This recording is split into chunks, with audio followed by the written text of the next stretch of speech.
This is HRRN, horse racing's voice. It is Wise Dan rolling by the 8th pole. Wise Dan, 8-length advantage back to Big Blue Kitten. He is back, and he is back in style. Wise Dan and John Velasquez to cross the field in the Ben Ally. Will take charge, extreme outside, revolutionary looking for room and finding it in between them. They're a furlong from home.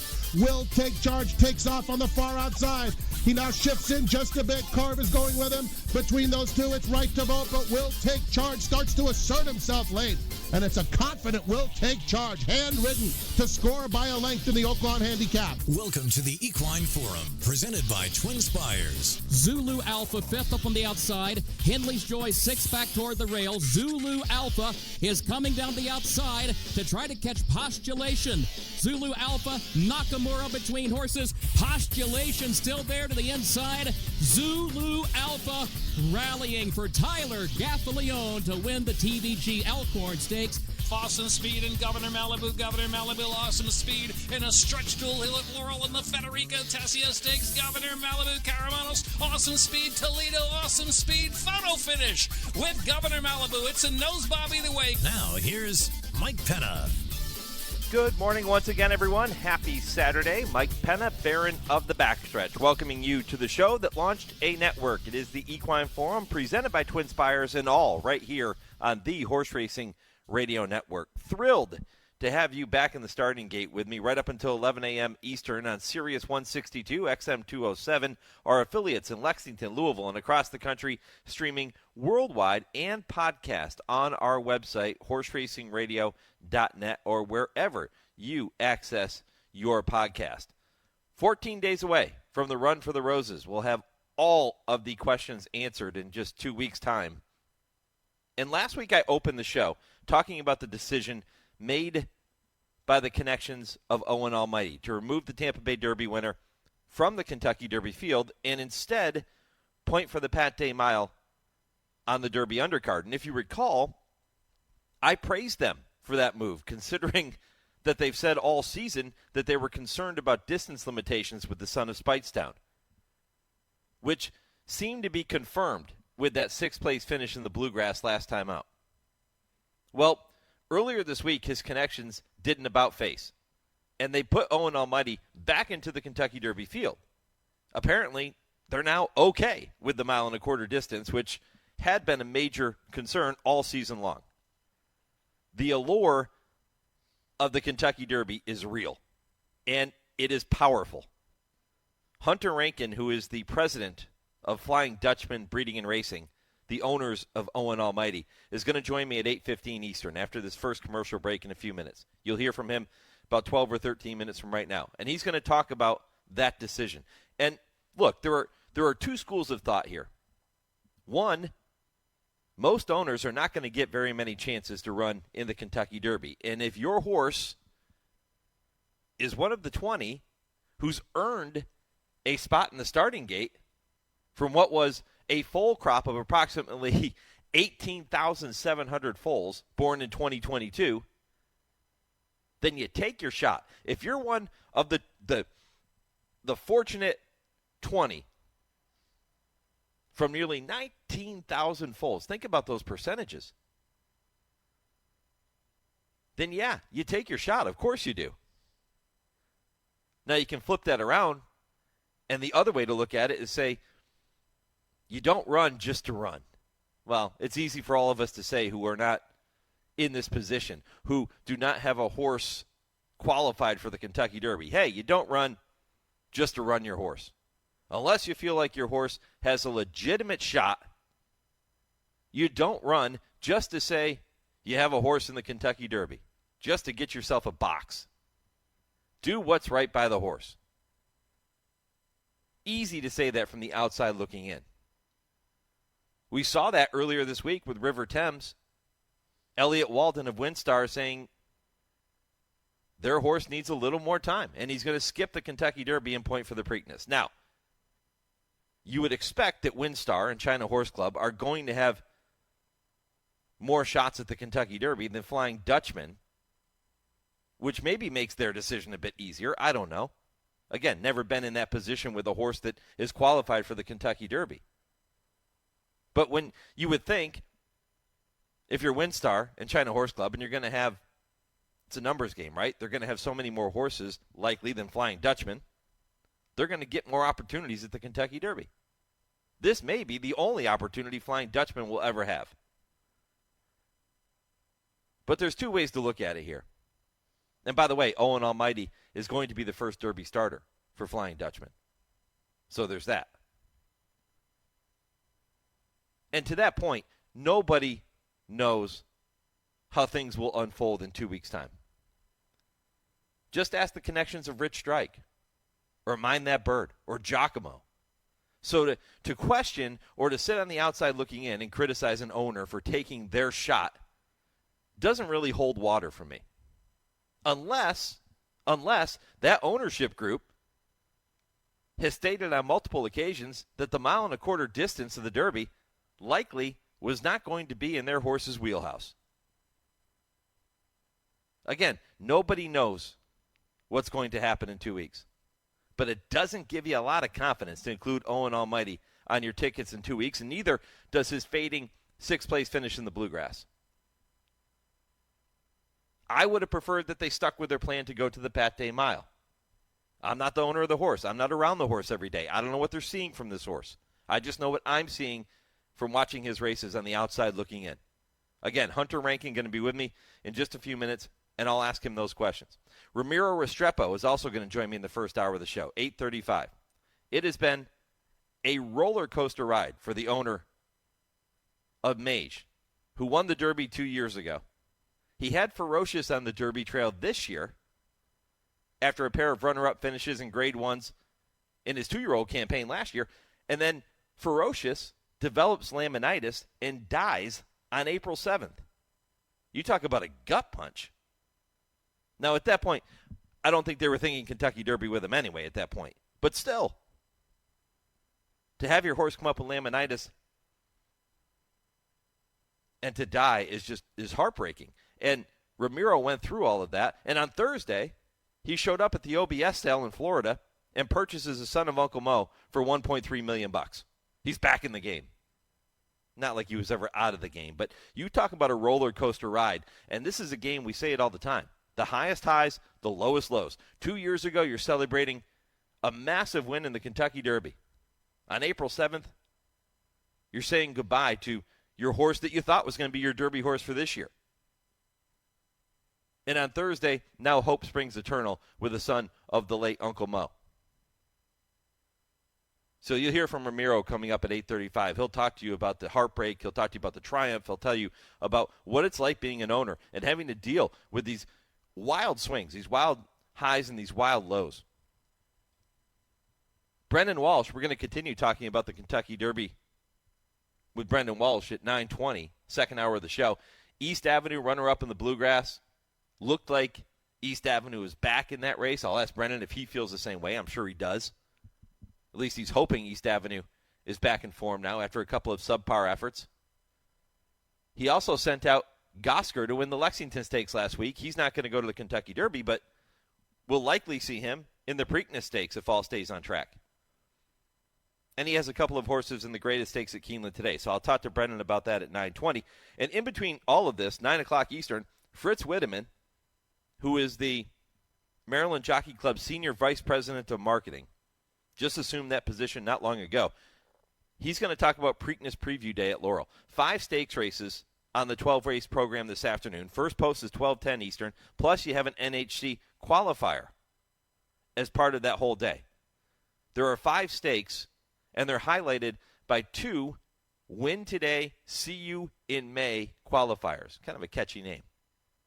Any Triple Crown nominated runner who wins today's Federico Tessio is automatically going to earn a spot in the starting gate of the Preakness, and then the winner of today's Weber City Miss receives an automatic berth into the Grade 2 Black-Eyed Susan on Preakness Eve. So you'll hear from Fritz, 9 Eastern. And then at 9:40, PDJF President Nancy LaSala and disabled rider Roger Blanco will join me to talk about today's PDJF Telethon. As I've told you for many years, the PDJF, the official charity of the Horse Racing Radio Network, can't do enough to support them, and I think you're really going to enjoy that conversation at 9:40. Blanco was injured in a spill at Monmouth Park in 1988, and he's been confined to a wheelchair since that day. You'll hear from him, and you'll hear from Nancy coming up later in the show. And by the way, if you want to participate in the telethon, I normally don't like giving out phone numbers on radio because I think most of you aren't in a position to write them down. But if you are, 844-884-7353. 844-884-7353. You can call later today between 12:30 and 6 p.m. It's all day long, and you can donate directly, pdjf.org/donate. When you call, if you decide to call, you can make your donation that way, support the PDJF, and you're also going to have the opportunity to talk with some of your favorite riders, which is really cool. You'll have riders answering the phones. So that's kind of neat, too. So make sure you participate in the PDJF telethon later today. We'll have more information on our X page at HRRN. All right, here's your poll question this morning. With 2 weeks remaining until the Run for the Roses, who's your Derby horse? That's what I want to know. Who is your Derby horse? Only 2 weeks away. You have to have somebody in mind. So let me know. You can go to @HRN on X, Horse Racing Radio Network on Facebook, to tell me who your Derby horse is. Let's see who the smart people are. We can revisit these messages that come into social media. And by the way, if you don't do social media, email the show, mike@horseracingradio.net. 2 weeks from now, we'll look back on this and say, hey, so-and-so picked the Derby winner 2 weeks early. So show me how smart you are here this morning. I'm a journalism guy. I was on East Avenue. I'll talk to Brendan about that later in the show, but I was on East Avenue. I really, really liked him coming into this year. I'll still have him on some tickets because I wouldn't be able to live with myself if somehow East Avenue jumps up and continues to be the East Avenue I thought he was going to be. I'm not going to let him beat me, put it that way. But I'm a journalism guy right now. Which, if you know my track record of picking Derby winners, I should probably call and apologize to Aaron Wellman right now and Eclipse Thoroughbred Partners because there's a reason they called me the Mush when I was growing up. There's a reason. If you haven't seen the movie A Bronx Tale, go see it. You'll know what I'm talking about with Eddie Mush.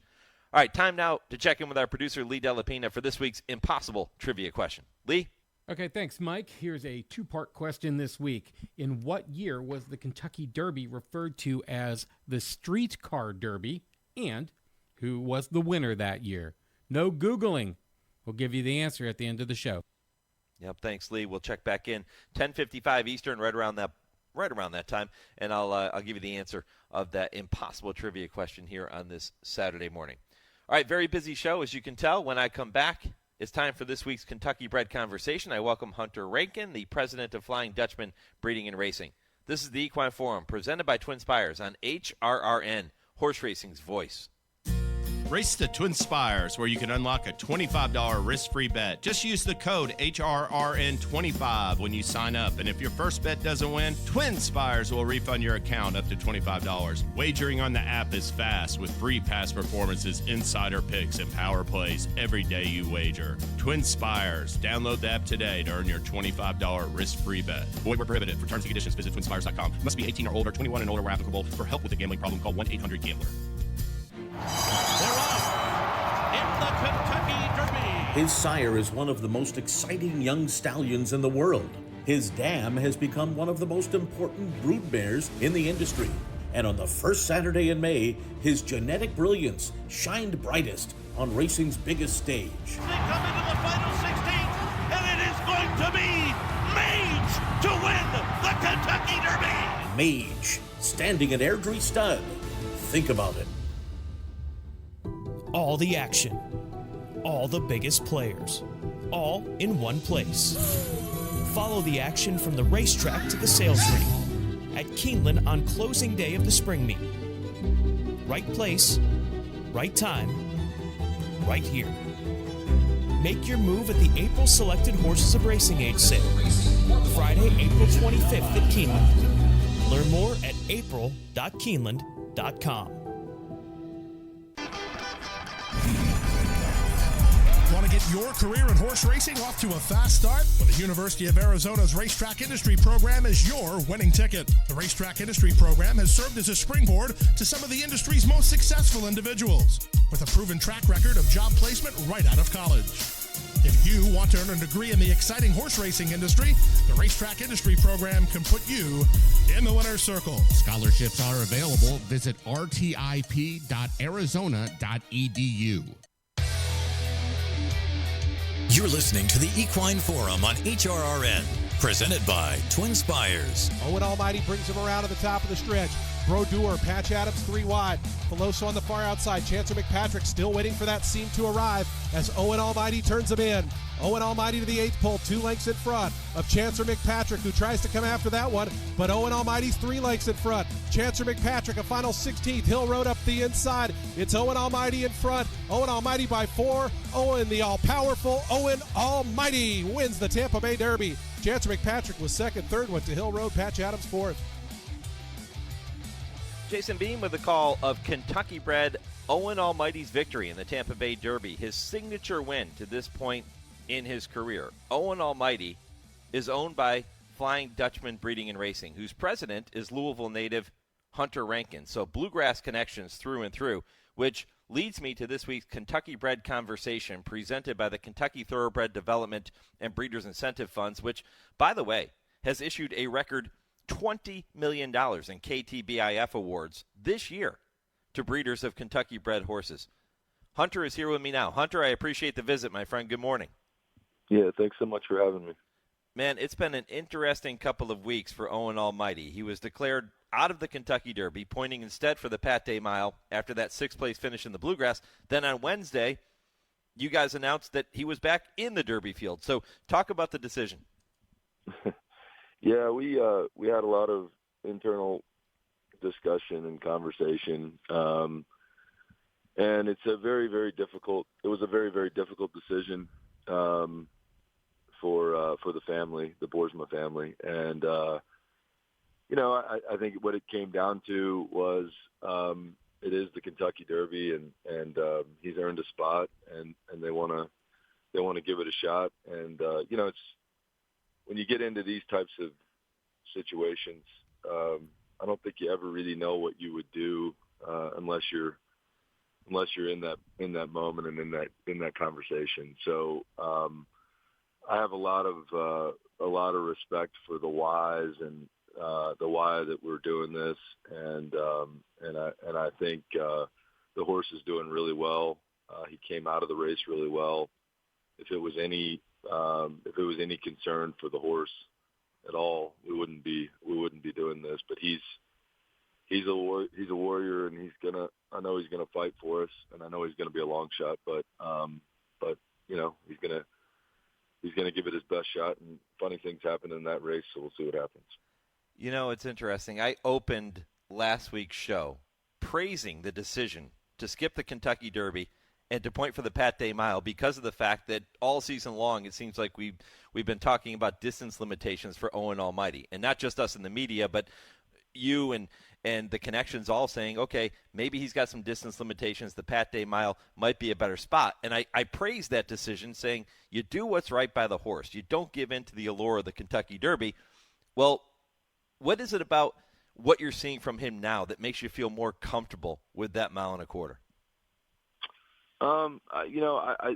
He's a very rateable horse. I don't know if he'll get 1.25 miles. I think there's a lot of horses in the Kentucky Derby that can't get 1.25 miles, or can't get it very, very easily. So, obviously the pedigree and everything else says that he might not be able to, but if we don't open our mouths and say, he's going to the Pat Day Mile because we're concerned about distance, then it's maybe never a conversation. So I think everybody's concerned about 1.25 miles, with the exception of maybe Sovereignty and Journalism and a couple others. I think the reasons are the allure is powerful. This family's they're a really great group of people. They're just amazing people. I can't say enough good things about them. And they went through every step of the decision with Brian and with our team, and ultimately we left the decision to them. It's their horse, and since we've made the decision to do it, it's really exciting. It's exciting to be a part of the conversation of the Derby. It's exciting to be in it, and I don't know if he'll get a mile and a quarter, but I do know he'll fight for us, and if for some reason he can't, and he finishes wherever he finishes, we'll do right by him, give him a little time, and then come back stronger. But Whitmore, he goes to the Derby one year, finishes 20th, and he comes back sprint champion. So it's not like everybody says the Derby ruins horses. I think it ruins horses that don't have that aren't doing well going into it, and you're forcing them to get there. This horse is doing really well, and we're going to take a chance with him. Yeah, I think it's very easy, Hunter, for people on the outside looking in to say, people that have never had a horse in consideration for the Kentucky Derby or qualified for the Derby like Owen Almighty is, to sit back and say, oh, well, wait a minute, you don't think he's going to get a mile and a quarter? Why are you going to run him in that race? Put him in the Pat Day Mile. But, the reality of it is this is a very difficult game. And in 2022, the foal crop was approximately 18,700 foals. Only 20 horses from that crop are going to have the opportunity to run in the Kentucky Derby. And that's the other way to look at it. If you get your opportunity, and his opportunity was earned by that victory in the Tampa Bay Derby, hey, take your shot, right? Yeah, that's our attitude, and we're going to have a lot of fun doing it. I can tell you that. Yeah, I'm sure. Well, imagine if Rich Strike or Mind That Bird or Giacomo, if they said, you know what, we don't know if they'll get the mile and a quarter. The heck with it. We're going to go somewhere else. They wouldn't be part of Derby history. No, that's right. And with 20 horses, you're going to have a bunch of long shots. It's not all journalisms and sovereignties and Burnham Squares and whoever. There's a lot of horses in there that are taking a chance, and we're one of them. So, and that's okay. And we're very proud of the horse that he's done what he's done to this point. He only got beat 4 lengths in the Bluegrass. I know it maybe looks bad on paper, but he didn't. He ran a better race than maybe it looked, and hopefully he runs as well as he's bounced out of it. So we'll see. Yeah, defend your player for a minute. I was going to ask you about the Bluegrass.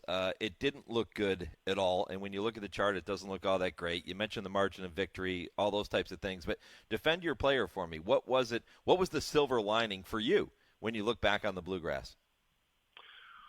Well, I we didn't really train him that hard into that race, and with knowing that the Derby was the goal, the reason we switched gears after it a little bit was because, we thought the distance might have gotten to him a little bit. But he chased a pretty good pace there. He actually headed the leader. He headed Brendan's horse at the head of the lane, and then he couldn't stay on. But, I can't tell you he's going to run better in the Derby. I really hope he does. I hope he's going to run well as well as he's doing. But Javier's going to have to pilot him around there, and we'll see where the chips fall. But I think, not that the Bluegrass is a throwout. I think he got a lot out of it. I think he proved he can rate a little bit. I don't know if it was great going into the first turn. He got a little uncomfortable when East Avenue really, he really put it to him there in the first 70, 100 yards. And that horse was really determined to get to the front. We outbroke him, and then Machado really, he quarter-horsed him away from there after that. And I think that bit into the first turn where not that he did anything wrong, but he came over on us and made us a little uncomfortable. So, not that was the key to the whole race, but, it didn't help us. He's going to be there, and we're going to be excited to run him. Yeah, talking with Hunter Rankin, who is the president of Flying Dutchman Breeding and Racing, the owners of Owen Almighty, now headed to the Kentucky Derby yet again. You're going to have the Hall of Famer in the irons for you. How cool is that?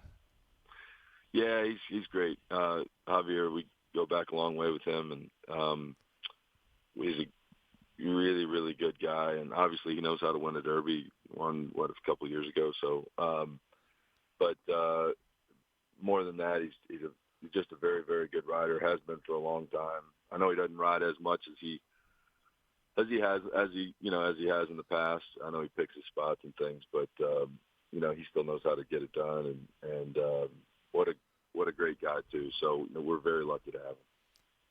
Hunter, I mentioned this is a segment called Kentucky Bred Conversation, so let's talk Kentucky for just a minute here. You're born in Louisville, so to be part of a horse that's running in the Kentucky Derby has to be really special. I know you've had roles throughout your career with Churchill Downs and with Sagamore Racing up in Maryland, so you've been around the game in some very powerful positions.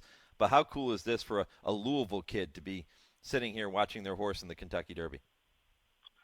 Yeah, I never really thought about it that way, but yeah, no, it is cool. I grew up going there with my dad when I was a kid, and my mom and my brother, and they took us out there every weekend that it was open, and every other day we could get out there after school or whatever, and met so many great people out there. But whether it be with Gary Hartledge, who was kind of one of my mentors growing up, just a great trainer and a really better guy, and just met so many great people at that racetrack. So yeah, it's really special, but he's not, I helped these guys out, but he's their horse, and I'm just lucky to be involved with such a great group of people. This is a family, not from Kentucky, far away from Kentucky, actually from Oregon, and the son, Peyton,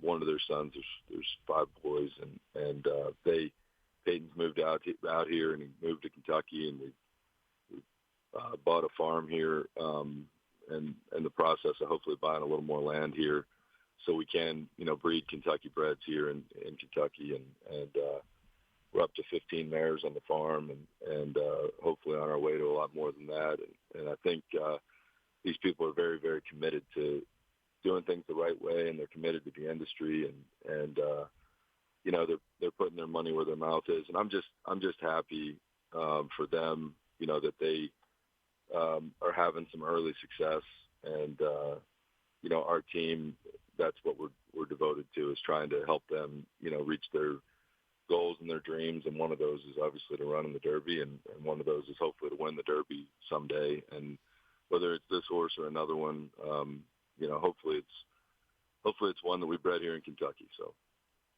Hunter, you've obviously watched this Kentucky horse industry grow and develop over the years, and now it's just exploded the past few years. There's so much money involved. You mentioned getting a farm and breeding Kentucky breds, raising Kentucky breds in the Commonwealth.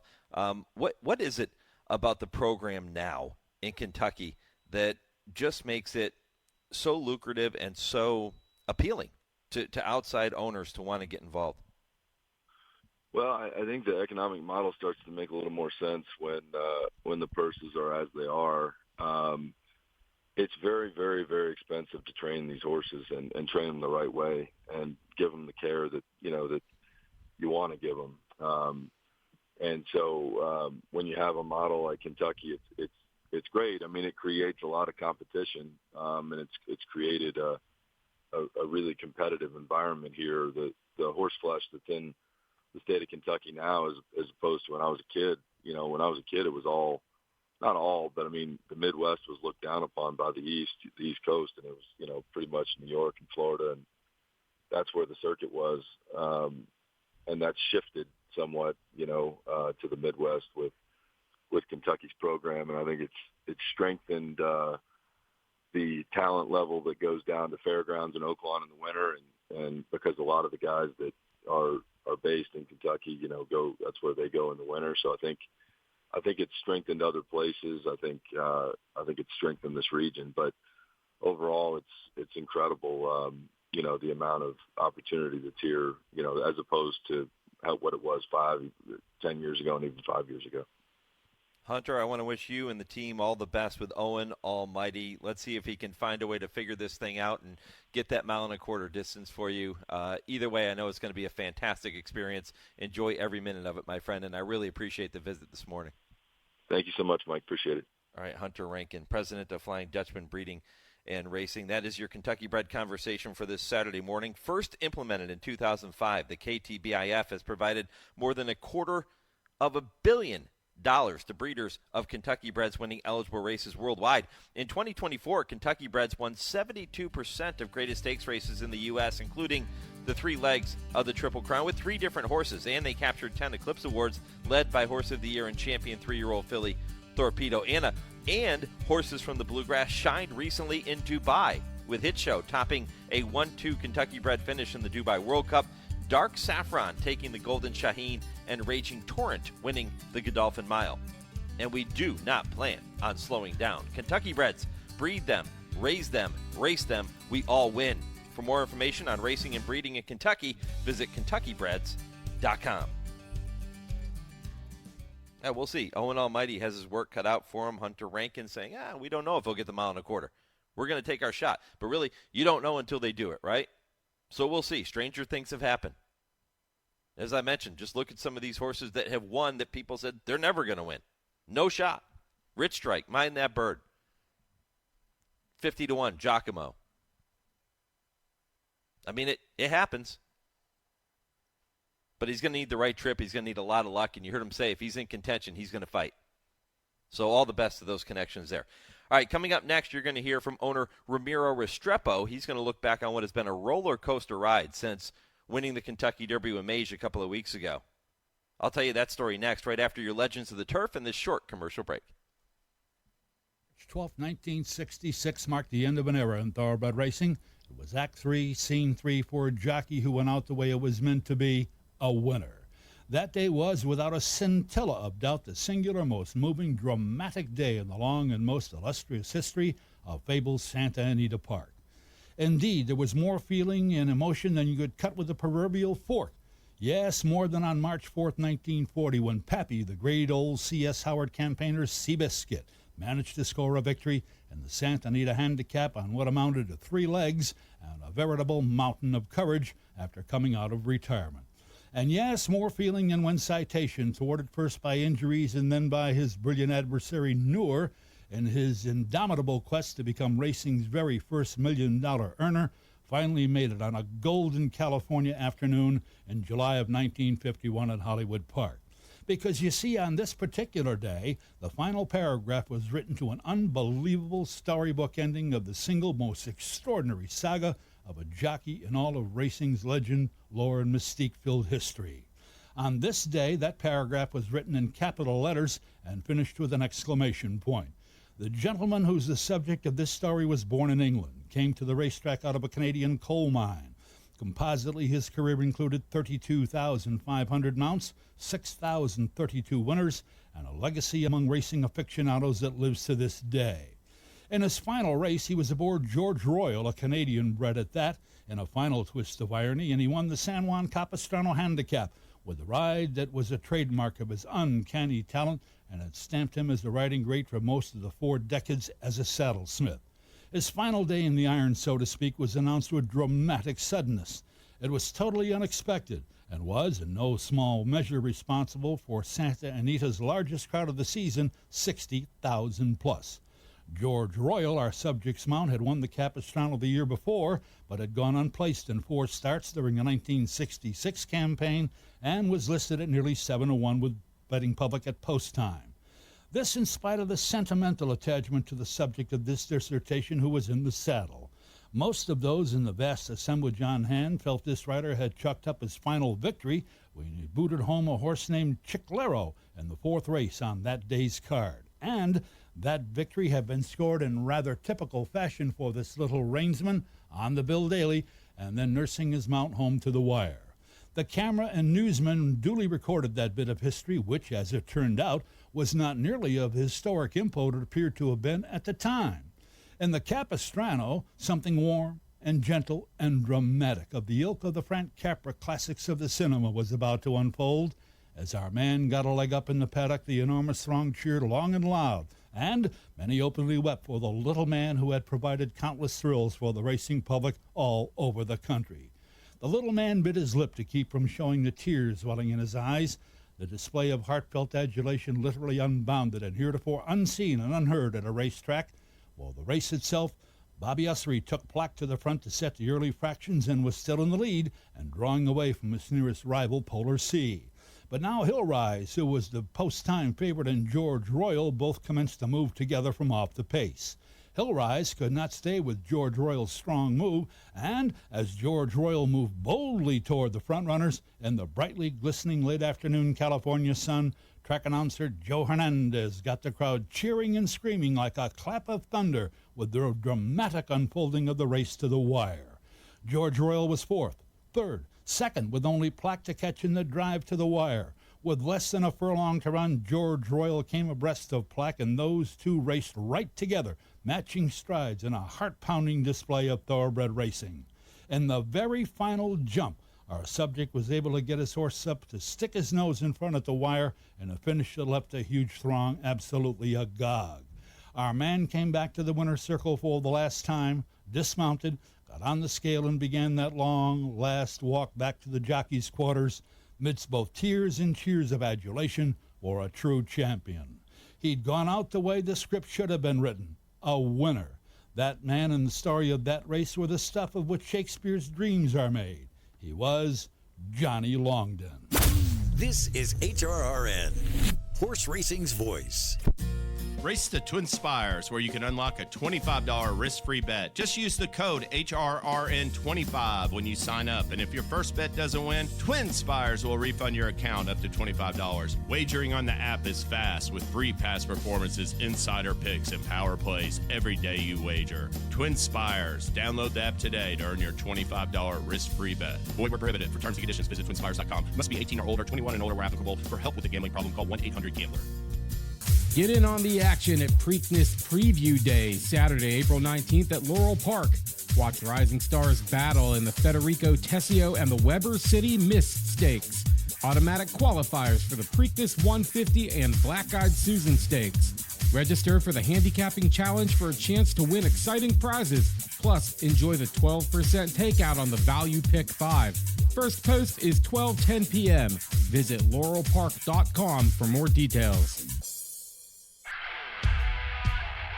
You're listening to the Equine Forum on HRRN, presented by TwinSpires. They are coming to the top of the lane, and Riveting Reason desperate to hold on, but Uncle Mo is breathing down his neck, and Uncle Mo is let loose, and look at him stride away.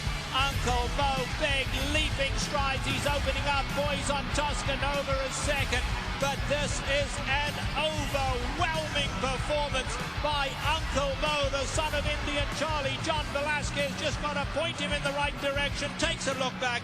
Uncle Mo, superb in the juvenile. It'll be Boys at Toscanova in second. Road Romance finished up third, and Biondetti ran on fourth. Welcome back to the Equine Forum, presented by TwinSpires. Mike Penna, Baron of the Backstretch. Happy to have you with me on this Saturday morning, 14 days away from the Run for the Roses. Of course, I'm with you up until 11 a.m. Eastern. Looking forward to the remainder of the show, and had a great conversation with Hunter Rankin in the first segment. Now I get to turn our attention to owner Ramiro Restrepo, who I think I mistakenly said Mage won the Kentucky Derby 2 weeks ago as we were going to that commercial break that you just heard. Well, it was 2 years ago, but I'm sure the feeling is still fresh for Ramiro. It probably seems like it was just 2 weeks ago for him when he thinks back on that day, and he's with me now here on HRRN. What's up, Ramiro? Mike, what's going on? Thanks for having me on. I want to give a little props to Hunter because him and the Flying Dutchman team and Brian Lynch are doing an awesome job. They really invested quite a bit into the game and having a lot of success. So credit to those guys. You know, that's interesting. I'm going to ask you this question. They had taken Owen Almighty out of consideration, saying that they didn't think he was going to get the mile and a quarter. They pointed for the Pat Day mile. Now they said, you know what? This horse is qualified for the Derby. We're going to run. We're not confident if he'll get the mile and a quarter, but nobody knows if they're going to do it until they run the race. How confident were you 2 years ago with Mage that he was going to handle that mile and a quarter? Well, for us, on a race-by-race basis, the colt just kept on improving pretty rapidly. What gave me the most confidence was I knew Forte was a really special horse, And after the Florida Derby, literally after the wire, you see them gallop out together. So it wasn't like the mile and eighth was too much for him. Looking back in time, Louis might have moved a little early on him, and Mage responded after the wire. So we knew he had more in the tank. And when he got to Churchill, was just striving over that course. So once Forte scratched, logically, I was like, and the California horse, I can't remember, when the Santa Anita Derby scratched, I was like, gosh, I think we should be top three here. So sometimes things fall into place. Yeah, sometimes they fall into place, and they may continue to do so, because on Thursday you purchased a Son of Uncle Mo. We just heard the call of him winning the Breeders' Cup Juvenile from Trevor Denman. You purchased a Son of Uncle Mo at the OBS sale for $1.3 million from our friend Eddie Woods. Eddie celebrating his final career sale with that April OBS sale. So congratulations and kudos to him. What a way to go out with you making that purchase for $1.3 million, man. Well, obviously it's a credit to the horsemanship of Eddie Woods that, he picked up a homebred Uncle Mo colt from Steve Young and did a tremendous job, preparing the horse. And Eddie had a lot of exemplary things to say about him pre-sale. And from our perspective, his breeze and the manner in which he did it, just in hand and so professionally and so strong. His frame is not those 17-hand, 16-3 giant Uncle Mo's. He's medium to extra medium, sized, colt, very stout, very strong. You could see that in the bottom side he's got point of entry, Dynaformer, Roberto, and I think that influences it was a cool balance between him and Uncle Mo, who was a really, really big horse. They're a little handier, stay more sound, and obviously Uncle Mo provides that brilliance. So it was something that all came together, and we all fell in love with the colt. And Eddie's blessing and words, when someone with that kind of track record has those things to say about a horse, it bends your ear. You take notice to that, and it's just fitting for Eddie and his team and Angela and everyone there that they end up with a great sale. With that pedigree, Ramiro, it sounds like you're going to have plenty of options. It sounds like a horse that could handle the dirt just fine, or should handle the dirt just fine, being by Uncle Mo. And with all of those big-name grass horses you just mentioned in the pedigree, should handle the turf too. So you're going to have plenty of flexibility with this horse. Yeah, until they get out there and start training and then eventually racing, you figure out their paths. American Pharaoh, Triple Crown winner on dirt, and yet he's had a lot of success on turf as well. So, it's one of those things you have to roll the dice and let the things play out as they may. We just finished the sale, and you feel like an NFL GM in the war room with all their staff going through the combine. We just finished trying to pick the best athletes available, not just particularly saying I want a sprinter or a turf horse or a classic two-turn distance. Those are all hopes, and they're things that you try to fill. But, you go through the catalog, you look for the best horses available, the most talented individuals, the most attractive physicals, and the ones that, go through the vet system and the vetting process, and, you do your Mel Kiper big board and hope to fill some needs. And if the best player available is there, that's the one you go after. So everyone's got their method to their draft process, but we came away with 4 colts from the sale. We bought a Liam's Map, a Gun Runner, an Essential Quality, and the Big Uncle Mo. So pretty cool to walk away with that quartet. Yeah, very cool to do that. You're always so good about bringing up sports analogies to help people understand what it's like being in that position. I'll give you another one. You're now going to turn the Son of Uncle Mo over to your trusted head coach in Gustavo Delgado. So tell me about that relationship. Well, we've been working together for 40 years now. We were friends prior to that. for several years prior to that. But, I've had working relationships with several trainers, and we met during the pandemic, the summer during the pandemic. We came together and created a pretty cool working relationship where we supported each other in recruiting horses to the barn, and at the sales they were supporting my purchases, and it's been a wonderful ride. We've had success with obviously with Mage and Ferocious last year being a multiple Grade 1 place performer, and a lot of promising 2 and 3 year olds babies. So it's been wonderful. It's great when friendships carry over into business and you guys all get along, and then you take a lot of winner circle photos. It's amazing what winning does. It makes you feel on top of the world, and when you can do it with those that you have a great relationship with outside the track, it makes it fantastic. Will Gustavo train each of the 4 horses you just purchased?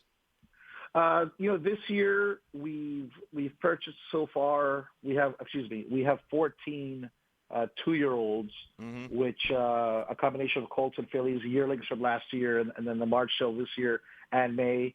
The partners want to run in other racing jurisdictions. They live in other jurisdictions across the country. They travel quite a bit. So actually this year we're going to be sprinkling around with a couple different trainers because we do have new partners that I've recruited to the group. So we're going to be actually placing horses in California, in the Mid-Atlantic, in New York, obviously in Florida and Kentucky. So while Gustavo remains an essential cog in the program, to fulfill the partners' wishes of wanting to experience other racing circuits and to be able to travel, we'll be using a couple other trainers. So it's exciting. Talking with owner Ramiro Restrepo, 2 years removed from winning the Kentucky Derby with Mage, and again on Thursday he made that purchase for $1.3 million for the son of Uncle Mo at the OBS sale. In between all of this, Ramiro, those are kind of the highs, but then there was a significant low on April 7th when Ferocious, who you mentioned earlier, who you started the year with on the Derby trail, he ends up developing laminitis, and unfortunately he is no longer with us. My condolences there. Just talk about what an owner goes through with these types of swings. Oof. Man, Mike, I tell you, it's a double-edged explanation because there's the personal aspect of things. You attachment with the horse, the bond from petting and loving up on them and feeding them carrots and mints and they're such noble animals. So you develop a relationship with them on a personal level, and they tell you never fall in love with, but that's hard to do. And then it's so hard to find a good racehorse, Mike. I mean, people spend hours and hours and millions of dollars looking for a horse of that caliber. So you combine those two things together, and to lose one, it slices you across the stomach. You know what I mean? But our game, the highs, you can't even put them in a bottle. If you put the feeling of the highs of our game in a bottle, you sold that bottle, you'd be the wealthiest person on earth. And yet, at the same time, the tough moments gut you, and you don't even want to leave your bed for days. But it was a real unlucky situation. He got hurt in the Holy Bull. It took a while to diagnose what it was, just due to the unique nature of the injury, and then to compound it. 2 weeks after the Holy Bull, he developed a cellulitis infection in the same leg. Like, you got to be kidding me. And he spent 2 weeks in the hospital just getting over the infection. And when we deemed him well enough to now begin the rehabilitation process from the leg injury, he went to a performance rehab center down in Ocala, and in 30 days, just trying to rehab the injury, but at the same time with laminitis, if they're not putting equal weight on each leg, now you're putting those 1,200 pounds plus on another leg, and complications now can arise from there. He ended up getting a bone infection and then laminitis in one leg, and then when he started putting the weight back on the injured leg, then that foot developed laminitis, and in 30 days, if you could believe this, you go from having this majestic animal, and he, to see him physically at the end was just there's just no words to explain. Those who saw him in the paddock in the Breeders' Cup and at Keeneland that could see this beautiful animal. To see him, where he was,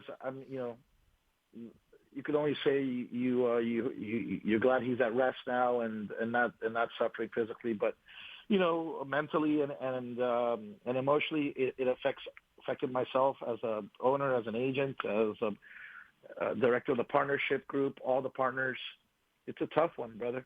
But in our business, you have to do what Rocky says. It's not how hard you get hit; it's how you respond to that and keep going. So we all rallied around, and we bought 6 2-year-olds in the last 2 sales, and going to go to Timonium and keep at it, Mike, and let's try to go after the prize again. That's all we could do. Yeah, Ramiro, I really appreciate you going through that story. I know it's not easy for you to talk about, and I really do appreciate it. Maybe there will be some justice here in some way, because you and I talked before the Holy Bull when Ferocious was making that debut, 3-year-old debut, and he ran a solid 4th. He had a trouble trip that day, but the winner of that race was Burnham Square. The horse that was second was Tappan Street, the Florida Derby winner. So maybe one of those horses comes back and wins the Kentucky Derby, and you can look back and say, my goodness, we were 2-1 in that race. We were right there with those horses, and just not meant to be this year or at all for Ferocious. But man, oh man, what a race that was, huh? No, it's definitely being really loaded. Happy for Ian Wilkes and the ownership group. So cool that they once owned by ACOA. So it's I'm sure it's a full circle moment for all a couple decades later. They're still performing at the top level. And then Tappan Street, we actually our 4-year-old filly Buccia, whose Grand Stakes plays, would technically be his niece.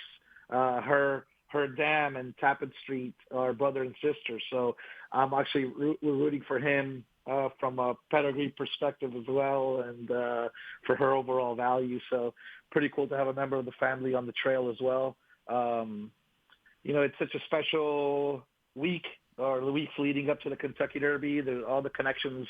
You can only imagine what they're feeling, and the anticipation from the fans and the horse players and pundits and everyone. It's an exciting time. Ramiro, I appreciate the visit, man. Thanks for taking the time. All the best with the new youngsters, the new additions to the stable, and good luck going forward. Thanks a lot, Mike. Much appreciated. As always, man, cool having me on the show, and great chatting. Thanks, brother. Ramiro Restrepo here on HRRN. Yeah, just a heartbreaking story there with Ferocious, but let's see if his $1.3 million son of Uncle Mo can find his way to glory, and who knows, maybe one of those other horses he purchased to bring him back into the onto the big stage.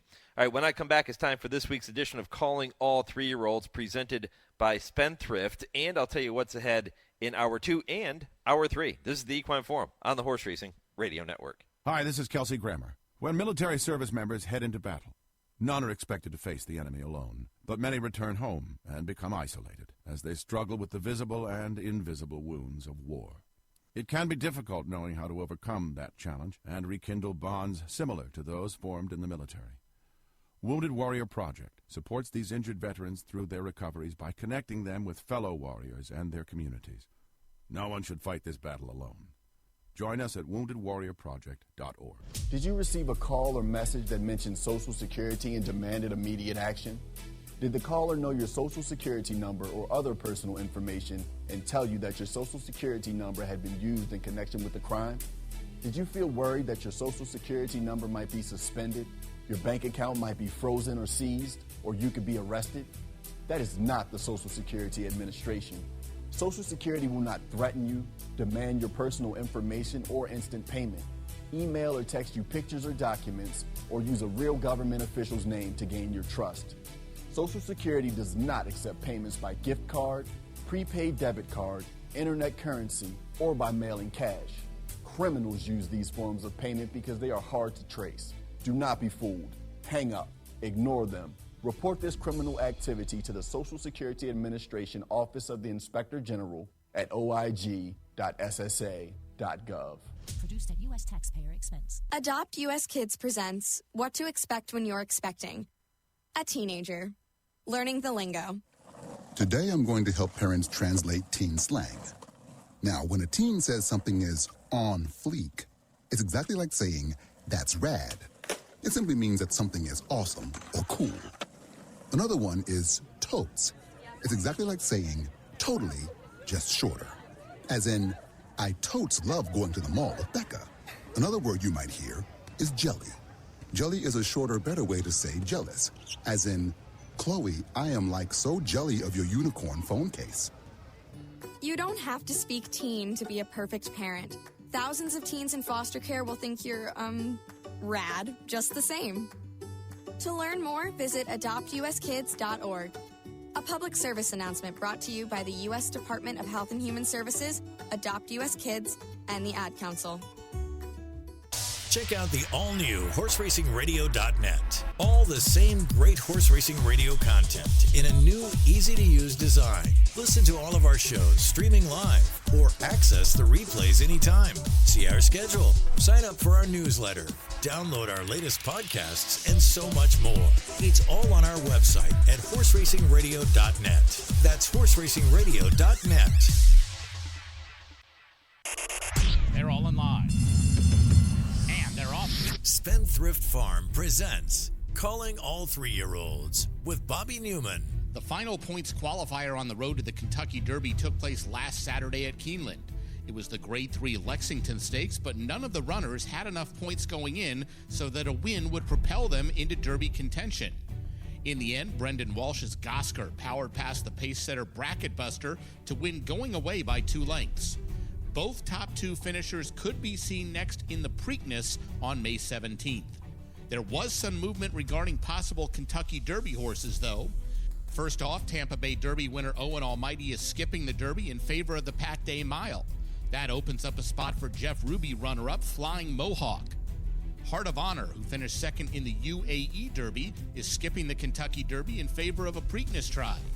That allows Wood Memorial runner-up Grande into the field, where he'll be reunited with jockey John Velasquez. Gotham winner Flood Zone is also passing on a Derby try, allowing Bob Baffert's Madaket Road into the field. Then River Thames was ruled out of the Derby by his connections on Tuesday, opening up his spot for Built.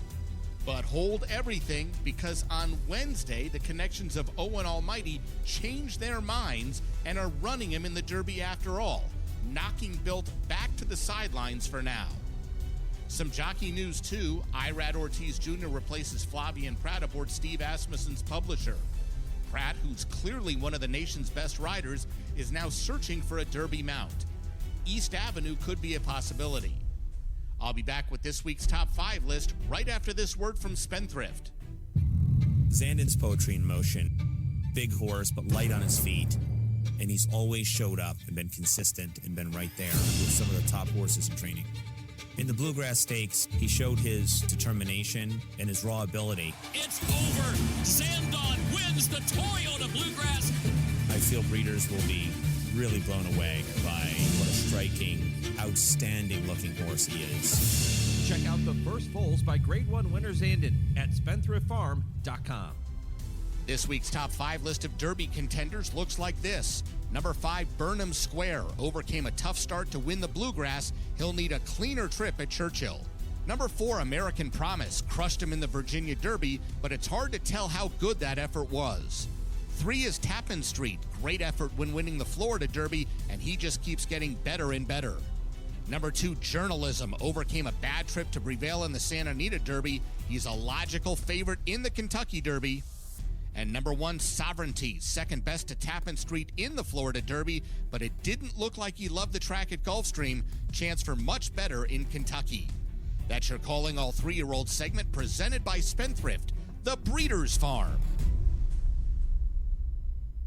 And the Hollywood Meet began at Santa Anita yesterday. Today, post time 1 p.m. Pacific, and tomorrow, Easter Sunday, 12 p.m. Hollywood Meet wagers every Friday, Saturday, and Sunday. You have the Coast to Coast Pick 5, Santa Anita and Gulfstream sequence that has a low 15% takeout. The $2 Pick 6 is a traditional Pick 6, and then it is back. And then you have the $3 All-Turf Pick 3 with a low 15% takeout. The $3 Late Pick 3 and the $5 Late Double also with a low 15% takeout. You can learn more by going to santaanita.com and read about all the contests you can get involved with, too. It's all there for you at santaanita.com. Hour 2 coming your way next, right after this 10-second pause for station identification. This is the Horse Racing Radio Network, where racing comes to talk.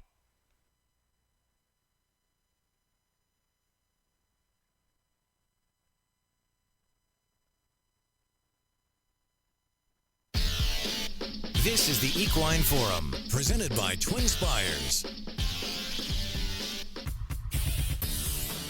Welcome back. Hour 2 of the Equine Forum. Mike Penna, Baron of the Backstretch. Happy to have you along for the ride. This show presented every week by our friends at TwinSpires. Make sure when you're playing the races this weekend, you're doing it with TwinSpires. If you missed any portion of the first hour of the program, my Kentucky-bred conversation with owner Hunter Rankin or my conversation with owner Ramiro Restrepo, all you have to do is head back to the website, horseracingradio.net, after I finish up at 11 a.m. Eastern, and you can listen to the podcast of this show and all of our shows whenever you have some time. You can do that, too, on every podcast platform. So however you access your podcast, type in Horse Racing Radio Network and follow along with us. Poll question this morning, with 2 weeks remaining until the Run for the Roses, who's your Derby horse? You must have one picked out. You got to have a pretty good idea. So show me how smart you are, HRN Nation, and in 2 weeks' time, we'll look back on it and say, hey, this listener picked the winner of the Derby 2 weeks early. So far, Michael chimes in and says he's still working on it, but as of today, he'll go with American Promise, Citizen Bull, Journalism, and Tappan Street. Jimmy posts on X and says, still Journalism with Sovereignty, Luxor Cafe, and Coal Battle. Sandman in the mix, too. Steve says hard not to like Journalism, and Mark says Tistastic. You can keep those votes coming on our X page at HRRN. You can do it, too, Horse Racing Radio Network on Facebook, or you can email the show, mike@horseracingradio.net. Well, the Derby is the focus of the racing world right now. There is a huge card taking place at Laurel Park in Maryland later today, and nobody knows that better than my longtime friend Fritz Widamn, who is the newly named Maryland Jockey Club Senior Vice President of Marketing and Sponsorships, and he joins me now here on HRRN. Fritzy, good morning, my friend. How are you? Long time. Long time. You know, I was thinking about this as I was getting ready for our conversation. There are very few people who would have and did get up at, 4 in the morning to be part of a show in Las Vegas with me when I was traveling out there with you? That was great. Yeah, we did. Well, we did it. Yeah, we got up about 4 because it was a 3-hour difference, right? Yeah. Yeah. No, I mean, heck, I remember back in the day when you were advertised as the hot corner with Pete. The Baron. That goes right. back a few years, huh? Before I was Baron, the guardian of the hot corner is what he used to call me when I first started. Yeah, I knew it was something like that. But, yeah, no, it's been a long time. I just, it's hard to believe 22 years in Lexington, and then I've been up here for just over 3 weeks. So it's been a lot of fun. It's fun to be back at a live racetrack. I'll tell you a quick story. It was about a year and a half ago that I went into my good friend and boss, Keith Chamblin, and I said, Keith, I really missed the live track. And that's all I said. And I said, how about you? He said, I miss walking out the door and watching a live race. And then Bill Knopf calls me 6 months later in September and was calling me on another deal. And next thing you know, signed off on the deal in January when the state, took over the reins of racing up here. How do you like Maryland? I'm enjoying it, to be honest with you. I mean, you and I go to Preakness all the time, so I'm up here almost every year anyways, and I stay at the Inner Harbor. And I don't know if you know that I've got a fiance. Sure. And she's coming up here. She's a teacher. She's already landed a job. And Fells Point is a really neat area right by the Inner Harbor, and right behind it is an area called Canton. And it was highly recommended. And, Melissa and I are empty nesters. We don't have kids, and we said, let's just do this because there's all kinds of restaurants around there. So we're in Canton, right on the border of that in Brewers Hill. It's a real up-and-coming community. It's growing, and it's a lot of young couples, and it's great. So we rented a townhouse. I remember sending you a message to congratulate you on your new position, and the only thing I told you was just don't start drinking the Ravens Kool-Aid being up there in Baltimore. Well, you're a Steeler. I know I got to watch out for that. I knew I didn't have to worry about it with you, though. You want no part of the Ravens. You still have no quarterback. Yeah, we're working on that.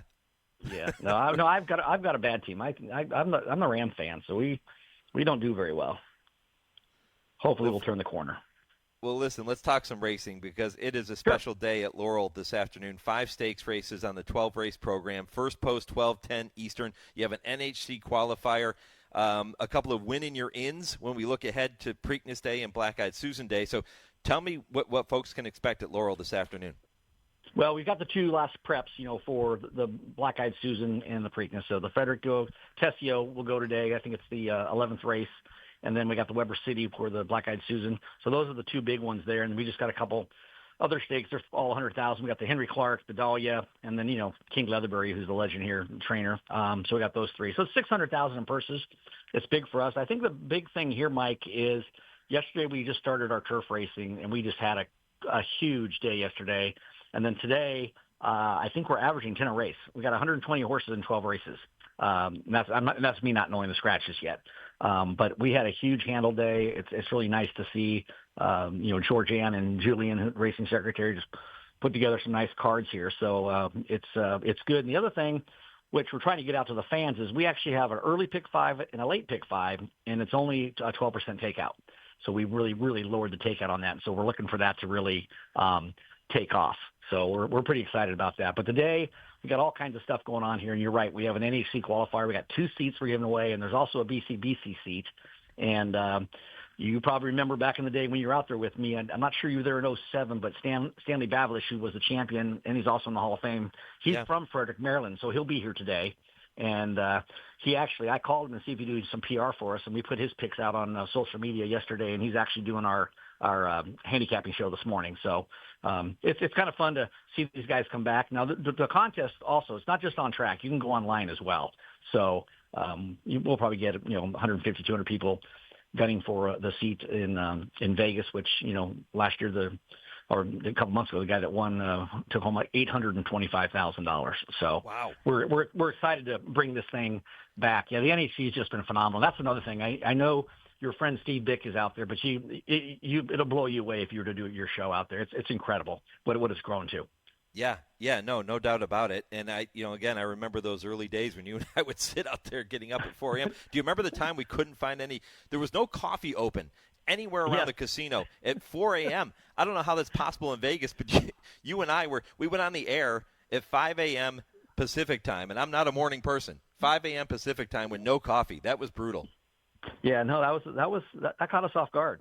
And didn't we also have a problem trying to find a plug or something to plug in your equipment? I can't. Yeah. Yeah, we did. We had an area, but they didn't set us up next to an area with an outlet. We were scrambling. It was kind of tough at 4:30 in the morning. Those were the early days of HRN, and boy, I'll tell you what doesn't kill you makes you stronger, right?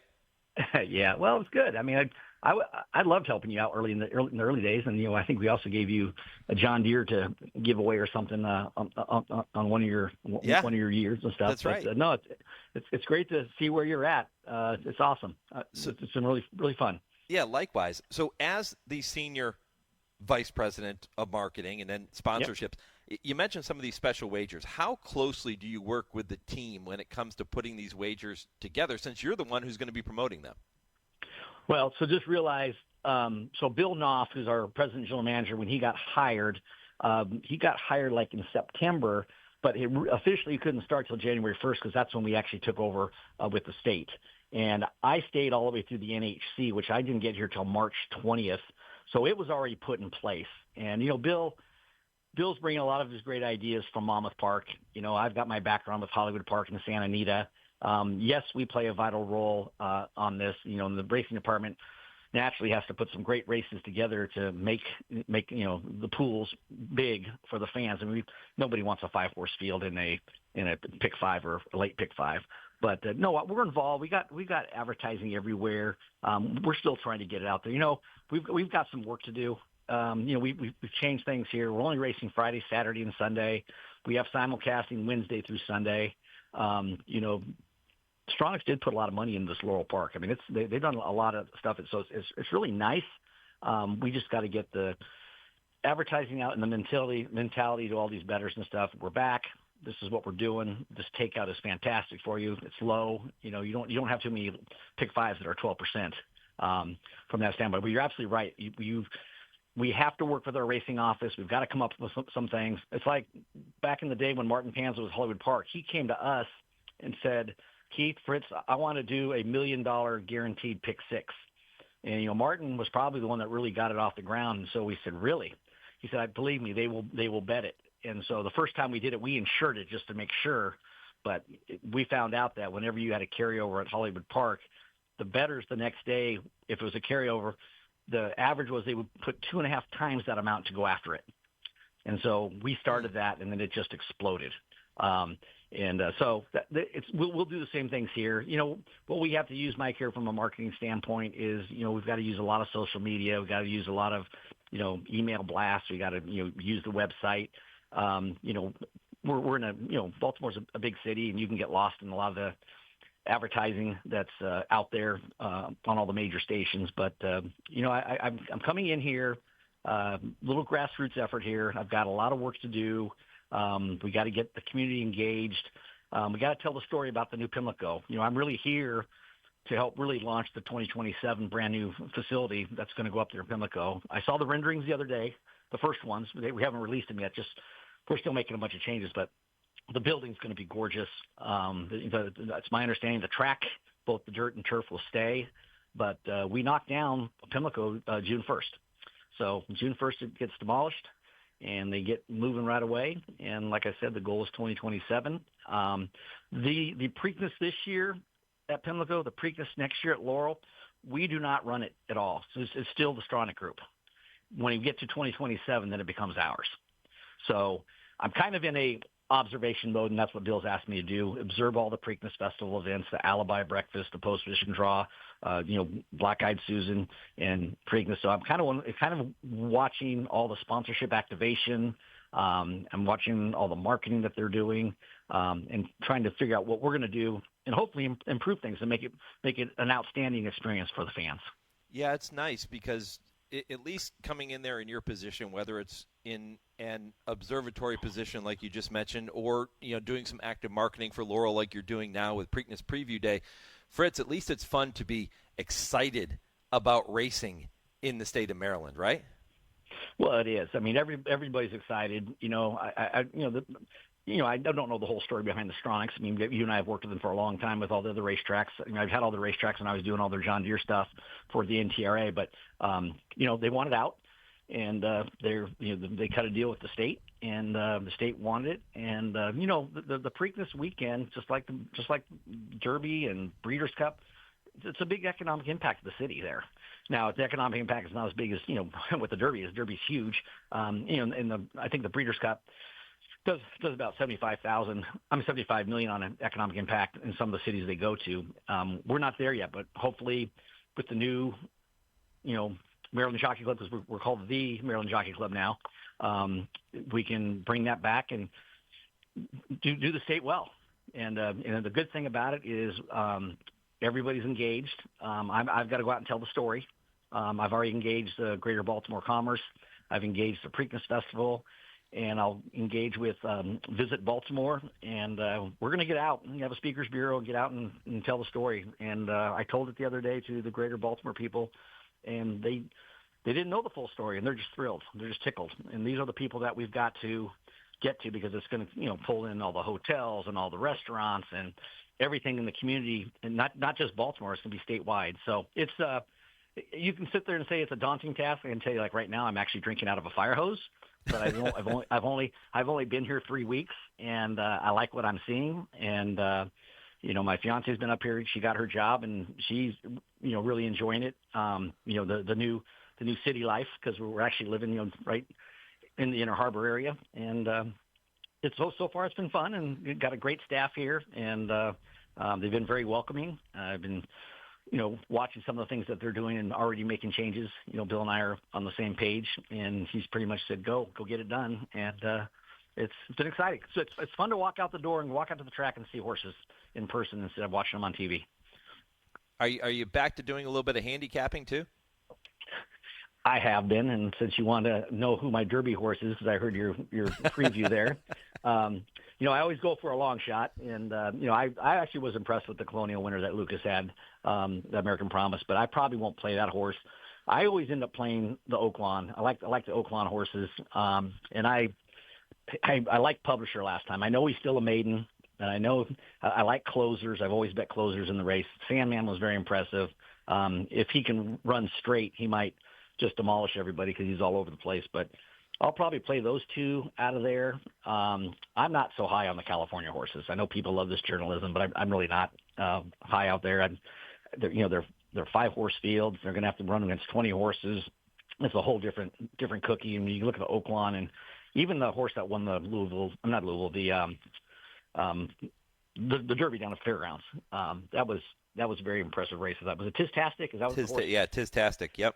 Yeah, I thought that was a very good race, and I like the jockey. I think Joel Rosario rode the horse, so that's kind of where I'm at right now. But as you know, it all changes within the last 20 minutes leading up to the race. You never know.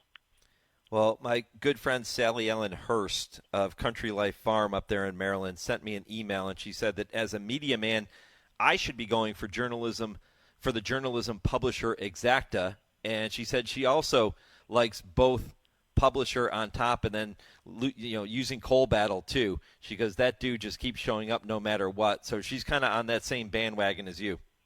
Well, if Coal Battle breaks and sits, he got no speed do the race before the Oaklawn race, but I think if he can sit like 5th, 6th, or 7th in that range and then make his move, they'll probably have to catch him in the stretch. But she's right; he's there every time. And but I'd like to. I'm a Flavian fan. I like Flavian a lot, and I don't know if he's staying on Publisher, but I hope he is. That'd be fun to. Well, let me ask you this: when's the last time a maiden's won the Derby? Oh God, it's been a while. Yeah, so it'd be exciting. I don't think Ashman has won the Derby yet, so he needs to get that on his resume. So, but hard to believe. That just doesn't that show you how difficult that race is to win, though, when you got a guy like Steve Asmussen that hasn't won it yet? Well, it's crazy. Look at how many foals are dropped a year and only 20 get in the starting gate. Yeah. I mean, it's like hitting the lottery, and that horse that ran in the Florida Derby, I think, had a bad race, and Brian Lynch said they were going to take him and put him in the Pat Day, and the owners finally said, we only get a once-in-a-lifetime opportunity. He's got the points. So he told Brian, we're going to the Derby. I can't remember the horse, the name right off the bat. But they're now back in the in the Derby. So it's always a fun race. It's going to be hard for me this year. This is really sad. I've been doing the Derby with all my clients for the last 20 years. I have to go to a wedding on Derby Day this year. Ooh. And I'm like, who schedules a wedding on Derby Day? And Melissa reminded me that her family knows nothing about horse racing. So that was outstanding. So you might want to rethink that relationship, man. Well, and then she tells me the wedding's in Timbuktu. It's like way the heck out there. And I said, oh, great. Now I'm not going to have, Wi-Fi, or not going to be able to get data to pull the race down. So, but he'll probably get married at 6:45. That'll be the deal breaker. Yep. Yeah. Broker's tip, by the way, 1933, the last horse to win the Kentucky Derby as a maiden. Wow. That'll be great. But like I said, I always look for the price, and I do like horses coming out of Oaklawn. Like I said, I mean, I had my biggest one. I know it was controversial, it was really crazy, but my biggest one was Country House. I played him big in the Derby. He came in third in the Arkansas Derby that day, but I was there for the entire day, and Speed won the entire card. Everything had to be on the front end, and he came flying at the end, lost by a couple lengths. I said, you know what? I'm just going to play him. And I like the spacing of the Arkansas Derby. So we'll see. Fritz Widamn, Maryland Jockey Club Sr, Vice President of Marketing and Sponsorships. They got the right guy for the job, I can promise you that. Fritz, I appreciate the visit here. All the best with Preakness Preview Day and looking ahead to the Preakness. I'm sure we will be talking again very soon. Yeah, don't be a stranger. And, Mike, thank you. I appreciate it. And say hello to your wife. All right, I'll do it, buddy. Fritz Widamn here on HRRN. Really one of racing's good guys. We go back a long way, and it's great to see him in that new position. Should be fantastic for Maryland racing. When I come back, I'll turn our attention back to the Kentucky Derby. Well, we never really left it, did we? But you're going to hear from trainer Brendan Walsh coming up next on the Equine Forum, presented by TwinSpires on HRRN.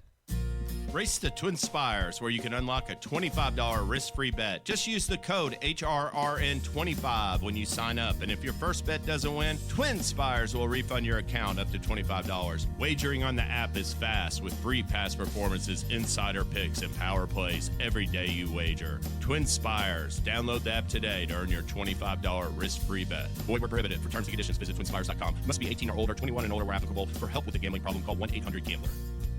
The spring meet at Churchill Downs begins Saturday, April 26th with live racing through June 29th. With 50 stakes on tap worth a record of over $26 million and purses powered by the Kentucky Thoroughbred Development Fund, you won't want to miss the spring meet at Churchill Downs. And don't forget, racing doesn't stop after the Kentucky Derby with 6 stakes on Stephen Foster Preview Day on May 31st and the Grade 1 $1 million Stephen Foster on June 28th. For post times and full spring meet schedule, visit churchilldowns.com.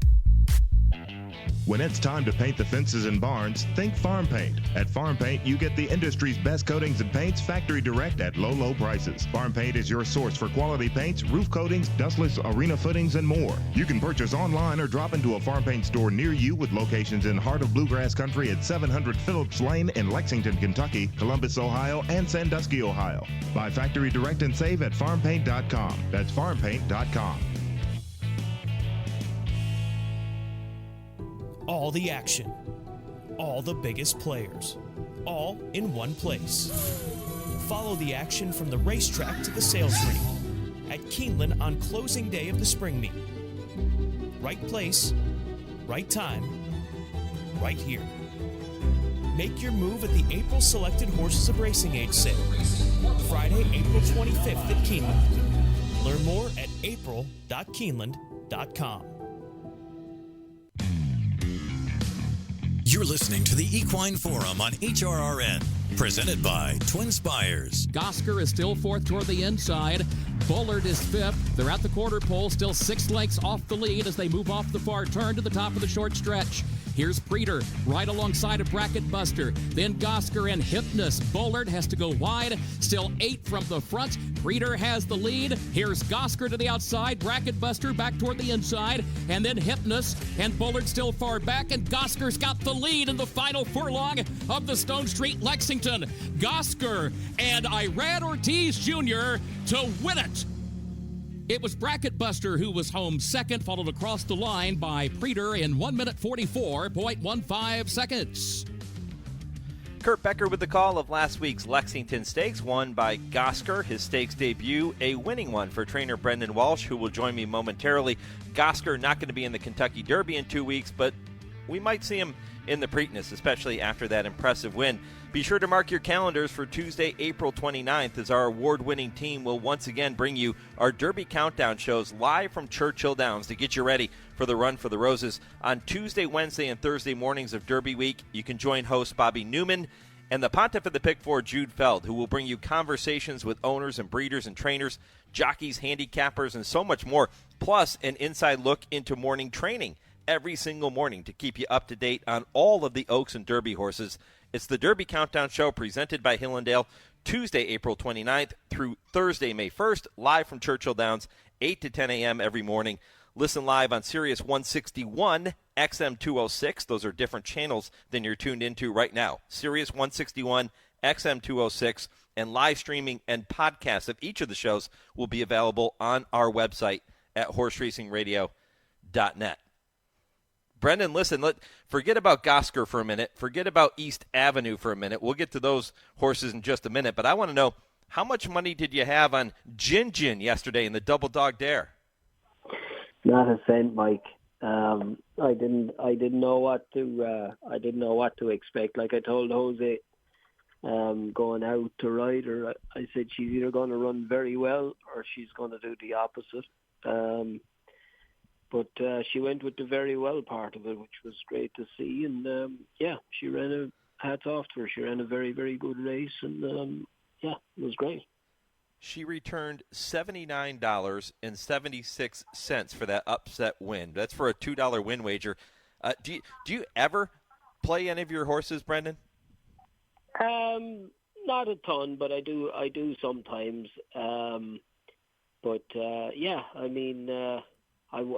Listen, Mike. I mean, it looked like it was a super tough field yesterday, even on her best form. She would have had a chance, yes, but would she have won it? It was hard to nail her down on it. So it was good that she ran. I think she ran, her best buyer ever. So it was great. And she had been doing well. I mean, we haven't had her a terribly long time. We had her for about a month, I guess.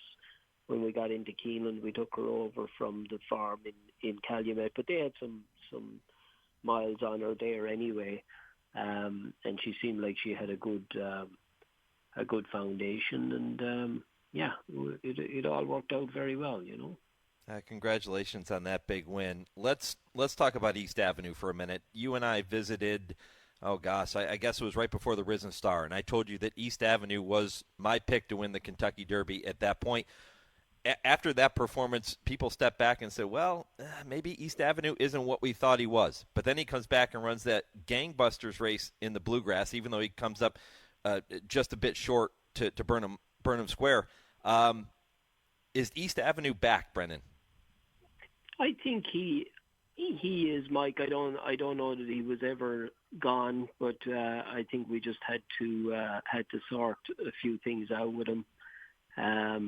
But yeah, I mean, I tell everybody. I mean, I thought he ran a great race in the Bluegrass. He did it the hard way, and nearly still held on. And hopefully if he can move forward from what he did in the Bluegrass, from what he's learned as well, and the way he's improved and come on since the Risen Star, then I can't see why he wouldn't have a very good chance to win the Derby. What went wrong in the Risen Star? I think, Mike, I think a combination of the horse maybe. He didn't learn an awful lot last year. He just kind of cruised through his whole 2-year-old year. He never saw a horse in the first two races that he won. The day of the Bluegrass, it was kind of a non-event because he stumbled in the Breeders' Cup Juvenile. He stumbled so badly. I think we were just beaten from the get-go, and he never really learned a whole lot that day. In the Risen Star, I think things just got a little tough for him, and for one reason or another, maybe he didn't handle the track very well down there. Even though he was working on it, and we thought he was working well, but sometimes these horses, when they're as talented as he is, they kind of cruise through stuff, and you're not as tough on them as maybe you should be, but. After the Risen Star, we had to really knuckle down on him, Mike. We felt it was our only option. We had to get stuck into him and work him, a bit harder and all that, and we did, as you can see from his work tab. And I think he showed that in the Bluegrass. We saw what we needed to see. Yeah, it was disappointing not to hang on and win it, but I mean, he went out and he went out there with intent and nearly held on. So I thought it was an admirable effort. That race, the Bluegrass, was postponed from Saturday to Tuesday because of the weather in Lexington. Does that affect, Brendan, the way you prepare East Avenue for the first Saturday in May? Not really with him, Mike. No, he's very, he's got the constitution of an ox. I mean, he takes work and he takes racing. I mean, 2 days after the Bluegrass, I had him back on the track again. I'd normally give a horse that had a hard race like he did. They'd normally have, 3 days off. But I went down after races 2 days after in the evening, and I looked in on him, and he was bucking and rearing around his stall. I said, we better get him back doing something before he does something. And even this morning, I felt it was time for him to go back and do some work, because the last couple of days he'd been getting, even last year, Mike, when we stopped on the horse after the Breeders' Cup Juvenile, I would have liked to have jogged him all the time for maybe a month or 6 weeks, but he wouldn't let us. We had to keep him galloping. I mean, he's a horse that just enjoys his work, and he's a good training horse, and you have to keep on top of him, because he might do something that you don't want him to do, In the first hour of the program, I visited with Hunter Rankin talking about Owen Almighty, who, of course, was 6th in the Bluegrass Stakes. And he said, one thing about this horse is that if he is in a position to contend at some point in the stretch, he said he will fight. How about East Avenue? Is he a fighter? Yeah, I think he is now. I think he fought in the Bluegrass. I mean, at the head of the straight, there was 2-3 opportunities if he wanted to back out of it, like he did in New Orleans. He could have, but he knuckled down. He fended off a couple of horses, and he was just unlucky. Ian's horse came to him right at the right time, and he got him. But he had put in some serious fractions up to that, and he nearly held on. I mean, if he had won, if he had held on, I think everybody would be talking about him as if he were a top maybe 3 or 4 contender in the Derby. Yeah, I said before the Bluegrass that he is the Derby wild card, and I still feel that way because, first of all, he had to show that he was, as I put it, back in the Bluegrass. You said he was never really gone, but he showed that ferociousness again, ran a great race, and now I still feel like he's the wild card. You have to leave him on your ticket in the Kentucky Derby, and maybe he's the one with that pedigree that is the horse that gets the 1.25 miles and gets it the best of anybody. We'll find out in 2 weeks' time. How about Gosger? We go from a son of Medaglia d'Oro in East Avenue to another Darley Stallion in Nyquist, and Gosger, who has been really good in his brief career. He comes back in his stakes debut. He wins the Lexington last week. Tell me about Gosger. Yeah, no, he's a lovely horse, Mike. He's a horse. I think he's very talented. I don't think we've only scratched the surface with him up to now. These owners, they've been great. They've left us alone. They've let us take our time with the horse because he's needed it. We brought him down to Florida in the winter. We ran him one time. We were going to run him back in January. He got sick. We had to wait a whole month to run him back again. He won. I remember after he won his maiden, I went to New Orleans. I came back and I was looking at him one morning. He'd taken like a massive stretch growing-wise, so we had to give him more time again into this race. I mean, we could have probably went with an A other than, but I just felt that he'd been working so good. He was worth taking a shot with in the Lexington, and I thought he won a very good Lexington last week. I thought there was 2 or 3 really nice colts in there that I wasn't sure we could beat, but he beat them and beat them well. Preakness, the next stop for him? Look, if he shows that he warrants to go to the Preakness, Mike, we'll go to the Preakness with him. If he doesn't, then we'll take our time and try to put something else in there before we take a shot in like a grade 1. But if he takes the jump forward that he took from his maiden to the Lexington, then I can't see why he wouldn't be. Obviously we'll see how things go in 2 weeks' time in the Derby and everything as well, and see how things line up. But yeah, I mean, the natural next step is probably to go to the Preakness unless he gives us reason not to. Visiting with trainer Brendan Walsh here on the Horse Racing Radio Network. Brendan, you have a couple of horses entered at Keeneland this afternoon. Verstappen going in the Elkhorn Stakes, that's a grade 2, and then San Siro in the grade 3 Ben Ally Stakes. Tell me about those two. Yeah, well, Verstappen is an old favorite of ours. We've had him for a while, and he's been a fantastic servant, really. Mike, he won the Elkhorn 2 years ago it is now, but he's been a model of consistency since.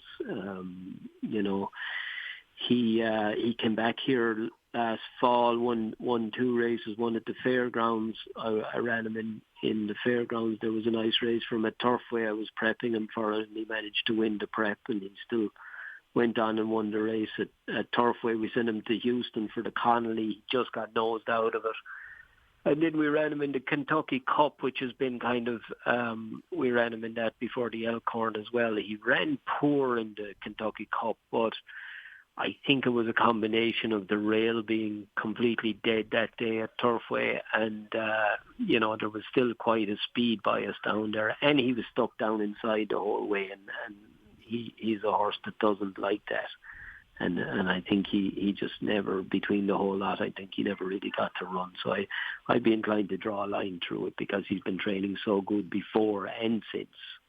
So hopefully we get the right trip today. Declan knows him really well. He's ridden him all literally he's ridden him the last 2 years. And if we get the right trip, I can't see why he wouldn't be competitive today. And how about San Siro in the Ben Ally? San Siro is doing great, Mike. We ran him in the New Orleans Handicap last out. I kind of had an eye on this. I know the New Orleans Handicap was a super tough race. He was probably a little in over his head there. That's not to say that I don't think he can progress into a grade 1 type horse, but he is a progressive horse, and he's been doing well going into this today. I think the distance will suit him, and on paper it looks like he's got a very good chance. Brendan, always fun to catch up. You're always very gracious with your time. I certainly appreciate that. All the best with Gosger, East Avenue, and the horses you're running today, and all the horses you're going to have coming up, not just this weekend, but moving forward too. All the best, my friend. We'll see you in Louisville. Thanks very much, Mike. All right, Brendan Walsh here on HRRN. When I come back, we'll turn our attention to the PDJF Telethon. If you haven't heard about this, you can participate later today and donate to the Permanently Disabled Jockeys Fund. Before I go to this break, though, I want to give you a quick update on the impossible trivia question. We're going to reveal the answer coming up at the end of the show, right around 10:55 Eastern Time, before we wrap things up. In what year was the Kentucky Derby referred to as the Streetcar Derby, and who was the winner of that race? No Googling. See if you can guess that one, and we'll reveal the answer coming up, again, right around 10:55 Eastern before we wrap things up.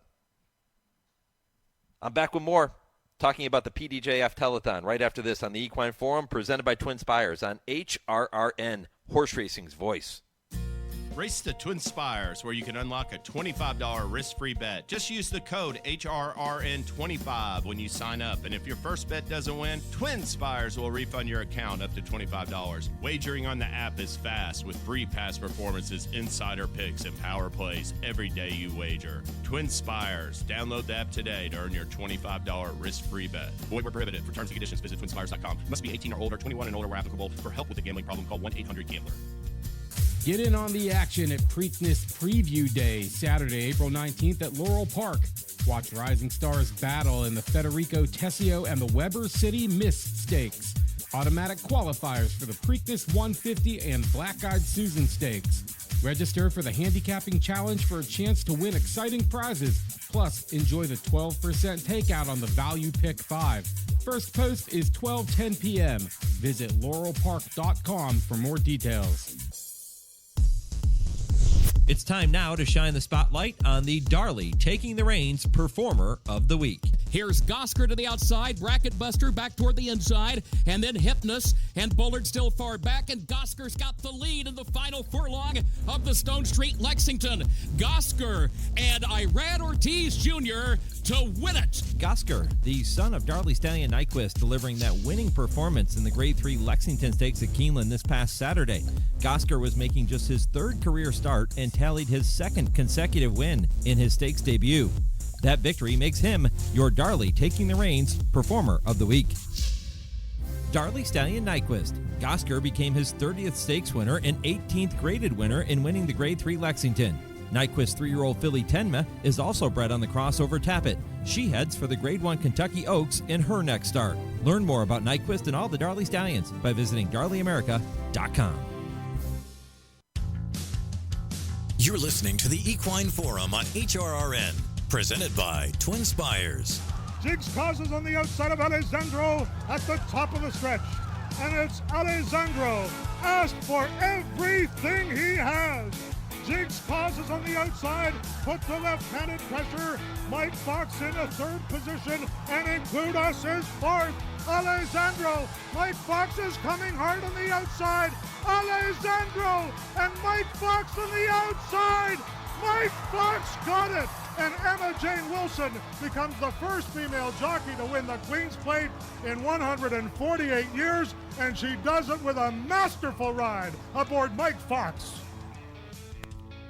Great look back at the 2007 running of the Queen's Plate, and historic one for jockey Emma Jane Wilson. Mike Fox getting the victory. Dan Loisel had the call. Man, always great to work in Dan's voice any opportunity you have here on the Equine Forum.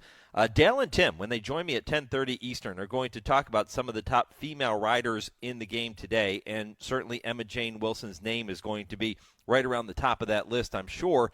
She is working her way back from injury. Thankfully, she will be okay, but there are several riders that are not, which is why it's important to support the PDJF, the Permanently Disabled Jockeys Fund. For a long time, I've told you they are the official charity of the Horse Racing Radio Network. Today is the PDJF Telethon.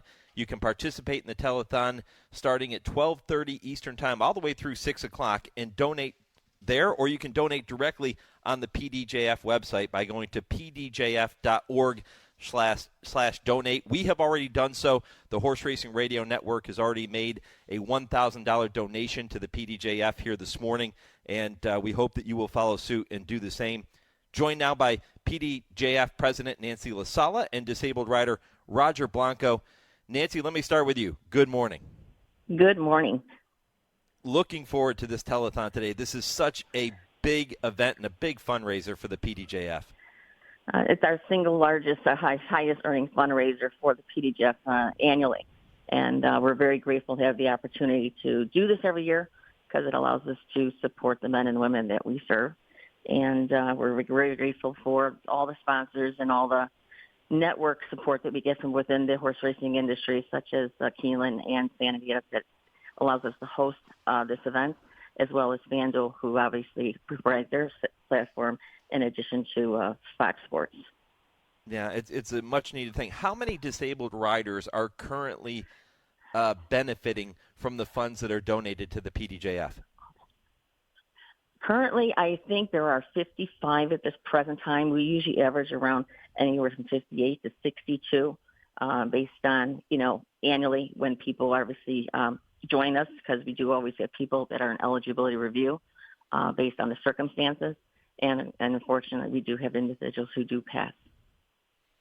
Yeah, again, the telethon begins at 12:30 Eastern Time, and folks can call from 12:30 to 6 o'clock. And the cool thing is, Nancy, when they call, they get an opportunity to talk to some of their favorite riders who are going to be answering the phone. Yes, they do. And that's I think, the thrill for the fans because when they call in, we can't control where it routes to, but the calls do get routed through the Keeneland desk where we have 5 positions there taking calls, as well as the Santa Anita desk where we have 5 positions taking calls. So where they get routed to, who they might be seeing on TV at any given time, you might be the caller that is talking to one of your favorite jockeys. Will your husband, Jerry, be taking phone calls? No, he's working. He's been working for the telethon, working for the telethon. Jerry himself, a retired rider. I was going to ask you about a bleep button if he was doing that. It might be the most entertaining phone call somebody could make. He'd probably be the greatest salesperson you've ever had. That's true, but he's effective, I guess. Not ideal, but effective. Well, I mentioned you are joined. We're joined here this morning, and we really appreciate it, by disabled rider Roger Blanco, who was injured in a spill at Monmouth Park in 1988. He has been confined to a wheelchair since that day. And Roger, really appreciate you taking the time to tell your story here this morning. You have benefited greatly from the support that people give to the PDJF. Yes, I have. Thank you for having me. I have benefited greatly, starting with I almost lost my house. 2014, my house went on the foreclosure. Payments were too high, and my income was not enough to modify the mortgage. Thank you to the PDJF. It put me over the bracket that I need to qualify to modify my mortgage. And I tell all the people on the doing their fundraisers and everything, I was 14 days away from being evicted from my house when the PDJF kicked in and it saved my house. And the house that I have fixed for a wheelchair and everything, and I have been there since 1993. It was nearly to say, save me from being homeless. Yeah, very powerful. How about in terms of the rehab process, Roger, and the support that you're getting there from the folks at PDJF? How does that work? Well, having all the riders to talk to when you have some problem, all the people that understand your situation, and whatever you ask them a question, they answer to you. And if they don't know, they send you to, they tell you, hey, ask this other rider. He's in a wheelchair. He's in your situation. It's amazingly, it's great, because when I first got my accident in 88, it was just me and a few other riders. Now we have 60 riders that we can depend on each other to comfort, during tough time, because tough times are there.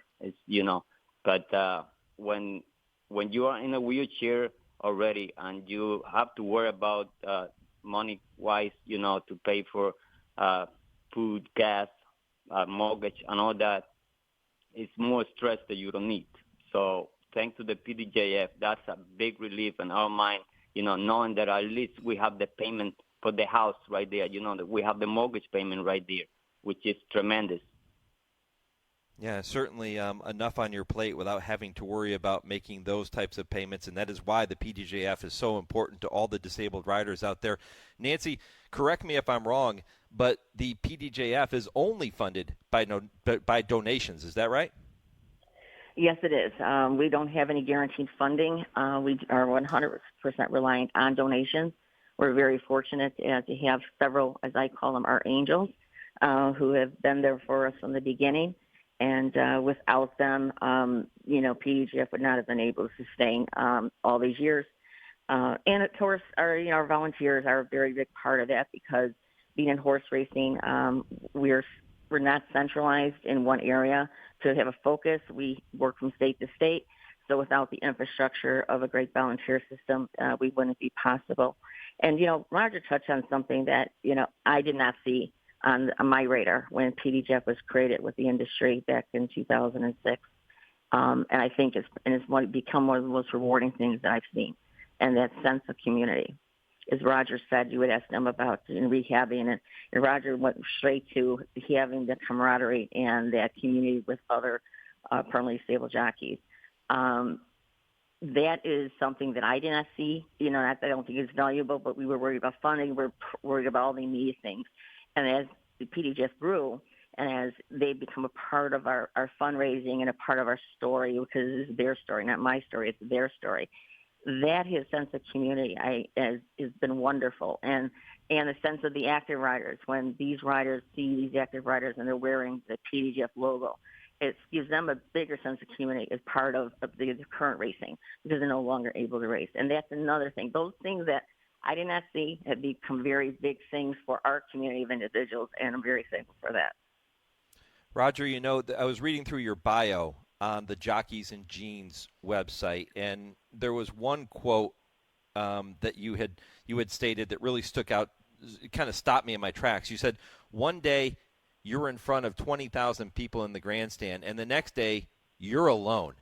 And then you said, thinking back, I realized that God did not kill me that day, but there's a reason that I'm alive. And you have taken that to heart now, and you are out there working with that community that Nancy just mentioned and all of the other disabled riders. So tell me about what you're doing now. Well, I'm currently living in Florida. I'm retired, obviously due to my disability. I was a jockey agent for a while, but I got another injury in my hip, so I fell off the shower chair, and I could not continue doing that. mainly travel, wherever Nancy need me to go, sometime out of state, sometime in state. I go to the track and I talk to other riders. I make sure that they all see where their money go. I want to make sure that they do remember us, and they don't forget about how important is the donations and the money that we receive in order to support our style, our living, our survival. Actually, I call the riders. I'm always in touch with the other riders, asking me if they need anything, if they know about the events, if they want to go to the events. I work with the Jockeys and Jeans, which is I'm a member of the committee. I'm in charge of the disabled riders, put them together, see which one want to go, wants to travel, which one needs anything, and that's mainly what I do right now. Roger, do you ever think about where you would be today if it weren't for the support of the PDJF? Well, for one of them, I would be homeless. Without it, I would have been. Everybody knows how expensive it is living today. In Florida, forget it. If in Florida, I cannot even afford a mobile home, a rent. One bedroom in Florida is over $1,900 rent. My disability is $900 a month. So there goes living in any specific in any decent area. I could not afford all the other stuff that I need being in the wheelchair, like wheelchair every once in a while, tires, tubes, cushions for the wheelchair. I would honestly, that's a question that I could not answer. I probably wouldn't even be here. Honestly, it would have been totally different life. And like I said, God always has a purpose for us, and putting me in the wheelchair was a mean to help other people. That's how it goes, and I have no regrets. I would do it the same way all over again.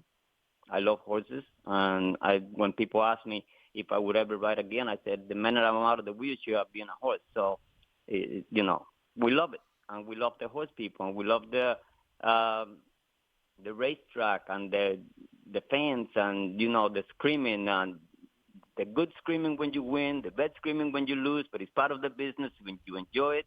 And there's no life like the racetrack life. And there's no other people, other fans like the racetrack fans. Those are hardcore hard fans, that they're there for the people. They show it. And they have shown it every year after year with the fundraising, the telethon. And, it touches your heart when you see people coming out and calling you and supporting you. Some big, some small, whatever they can do it, everything helps, and we really do appreciate it. Yeah, every penny certainly makes a difference in people's lives. Yes. And Roger, you're certainly not alone, and your story is similar to so many of the other disabled riders that I have gotten to know over the years. And Nancy, you should be very proud with everything that you and the team have been able to accomplish, and this telethon this afternoon is so important. Walk through the details for me one more time before I let you go. For this afternoon, yes. Please. Everybody can call in and talk to their favorite rider, and they can elect at that point to be passed on to the call center to make their donation, which we greatly appreciate. Or they can go directly, as you stated earlier, to pdjf.org. We do have a button for the telethon for a donation today. If they go to the donate page and select that donation, that would be great. I mean, there's other buttons there they could select as well, but that tells us that obviously that their donation was made today as a result of being a part of the telethon. And I mentioned this earlier. I had already given the phone number out once on the show. I'm not crazy about doing that on radio because I think oftentimes people are in their cars or they're working and they're not necessarily Correct. in a position to write down a number. But I'm going to give it out anyway because if you are, write this number down. You can start calling at 12:30 up until 6 p.m. Eastern. The number for the PDJF Telethon, 844-884-7353. That's 1-844-884-7353. And Nancy, keep up the wonderful work. Roger, thank you so much for taking the time, my friend, and telling your story here this morning. All the best going forward. Thank you for having us, and Good luck. And Mike, thank you for the donation from HRRN for the telethon and for your continued support. You've been there from the beginning with us, and we very, very much appreciate it. Yeah, our pleasure, Nancy. Nancy LaSala, Roger Blanco here on HRRN. Again, the telethon kicking off 12:30 Eastern Time. If you want to get more information or donate directly through the website, pdjf.org/donate is the place to go. When I come back, I'll get you ready for hour number 3, and I'll take a look at a historical date in racing history or two as they apply to this weekend. This is the Equine Forum on the Horse Racing Radio Network. The National HBPA is continuously working to protect the health and welfare of horses by advocating and funding research to help reduce equine injuries, lobbying for a national testing lab to oversee and establish absolute uniform laboratory protocols, advocating for every track to undergo an annual independent surface assessment, passionately supporting off-the-track thoroughbred retirement facilities and adoption groups, and so much more. See additional HBPA initiatives at nationalhbpa.com. Did you know? VA home loans are a key to home ownership for those who served. I would tell anybody who is interested in getting a VA loan to just do it. For me, the best thing about the VA loan was the simplicity of it. I was expecting, government paperwork, it was going to go on forever, and it just wasn't. Since the down payment for a VA loan is minimal, we were able to purchase this home and then use the money that we were going to use as a down to actually fix up the home.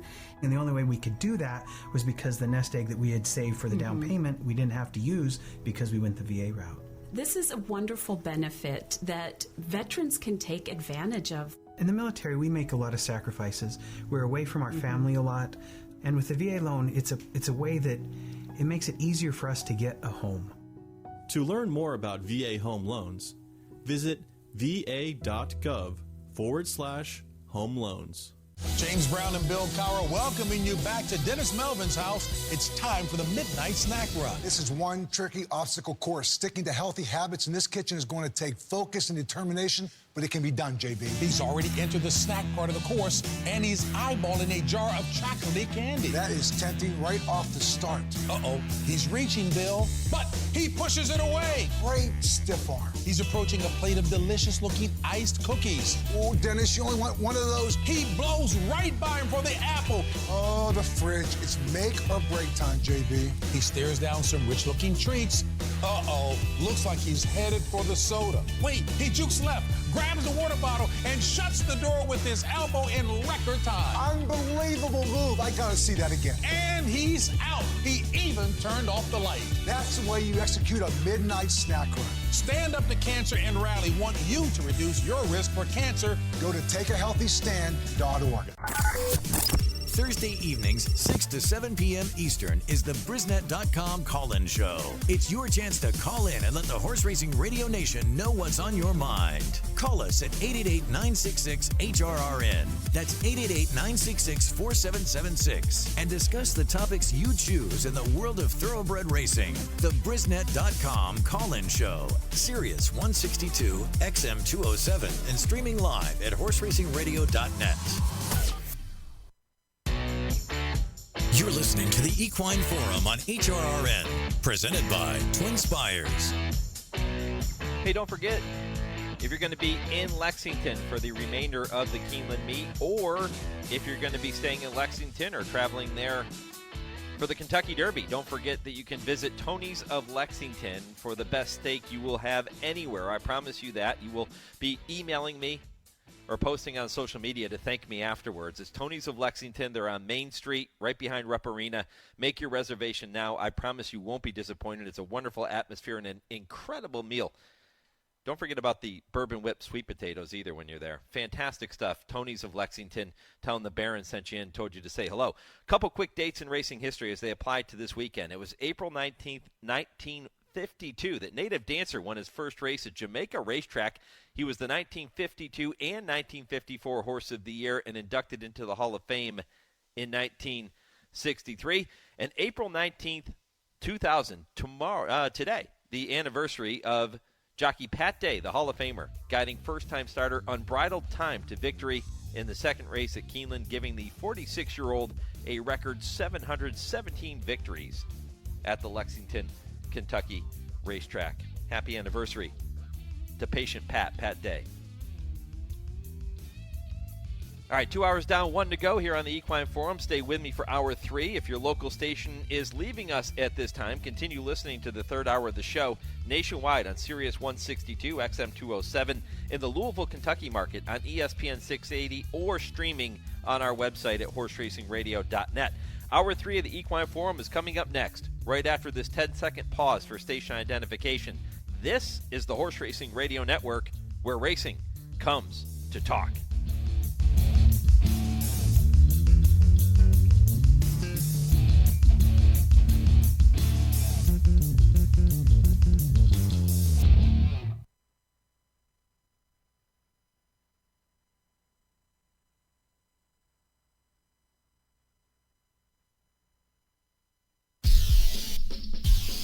This is HRRN, Horse Racing's voice. It is Wise Dan rolling by the 8th pole. Wise Dan, 8-length advantage back to Big Blue Kitten. He is back, and he is back in style. Wise Dan and John Velasquez to cross the field in the Ben Ally. Will take charge, extreme outside, revolutionary looking for room and finding it in between them. They're a furlong from home. Will take charge, takes off on the far outside. He now shifts in just a bit. Carve is going with him. Between those two, it's right to vote, but Will take charge starts to assert himself late. And it's a confident Will take charge, hand-ridden, to score by a length in the Oaklawn Handicap. Welcome to the Equine Forum, presented by TwinSpires. Zulu Alpha, 5th up on the outside. Henley's Joy, 6th back toward the rail. Zulu Alpha is coming down the outside to try to catch Postulation.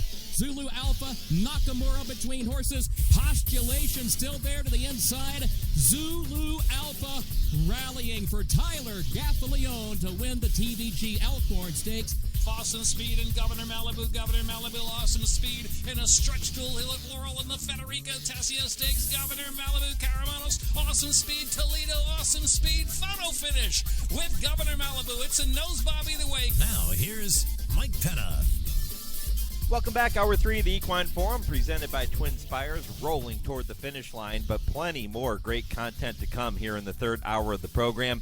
Mike Penna, Baron of the Backstretch, reminding you, if you missed any of the first 2 hours of the show, conversation about the Oaks and the Derby, talking about the big races this weekend at Keeneland and Laurel and so much more.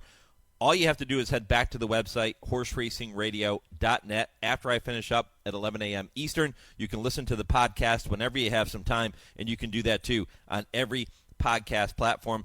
Don't forget that you'll want to make sure you follow us on social media as well, at HRRN on X, and Horse Racing Radio Network on Facebook is where you can find all of our content and all of the things that we're going to be bringing your way over the next few weeks, including the Derby Countdown shows presented by Hillendale. We are getting close to the kickoff of those shows, which will begin Tuesday of Derby week, live from Churchill Downs. We've been doing this for several years. We have an opportunity to set up on the backside media area and visit with connections of Oaks horses and Derby horses and handicappers, all to get you ready for the Run for the Roses and the Run for the Lilies the day before.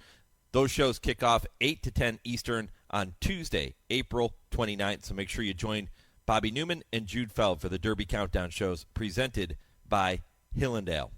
Well, Hour 3 begins momentarily with the TwinSpires Triple Play. Vance Hanson will give you 3 races to keep an eye on this afternoon. Kurt Becker's Stroll Through Racing History comes your way at 10:20, and Dale and Tim will be here at 10:30 with I Ask, They Answer.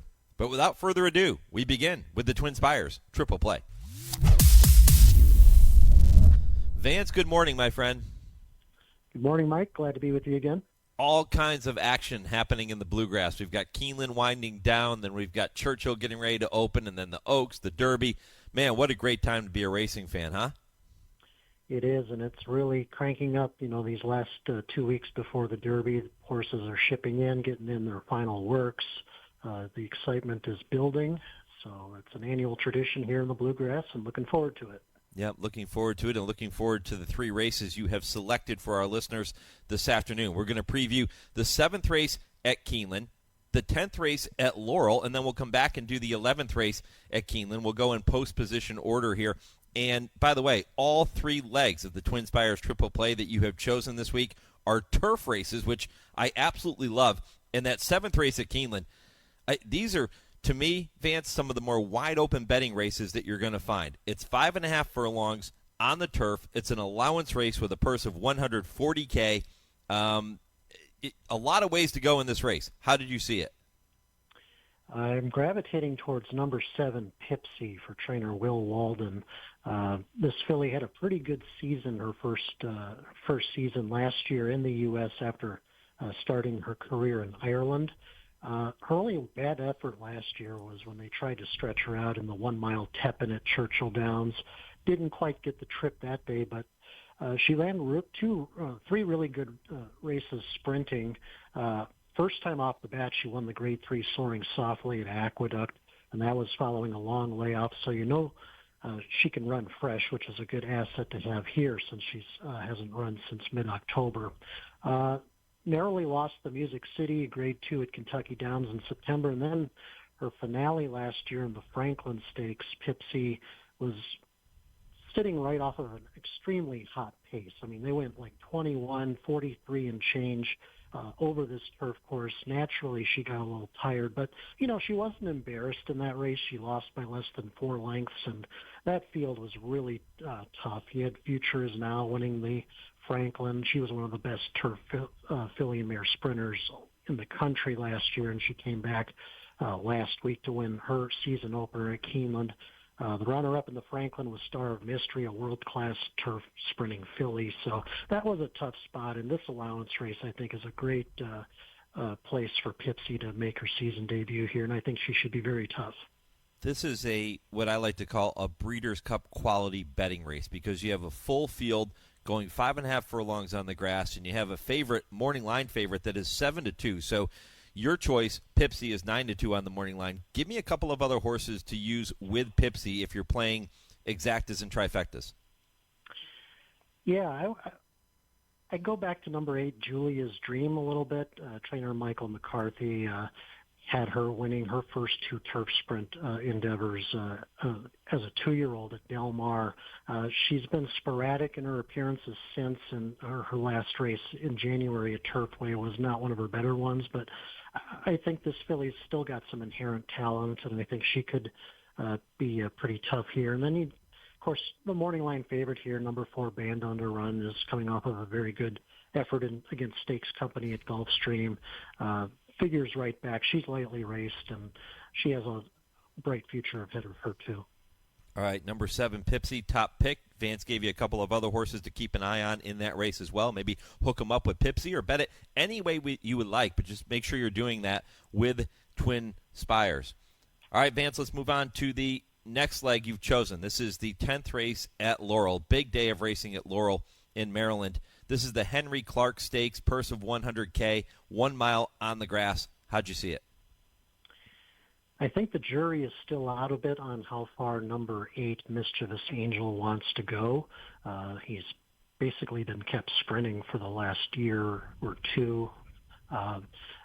Won a couple of allowances last year on the one in New York going 6 furlongs and another at Kentucky Downs going 7. But this horse, I think, has a chance to stretch out fairly well to a mile. The only time he tried a mile was way back in his second career start. He was with Chad Brown at the time, and Chad just threw him to a bunch of wolves in there in the Hall of Fame Stakes at Saratoga. He finished 6th of 9 there, but, for a second-time starter, it wasn't a bad effort. And look at that running line.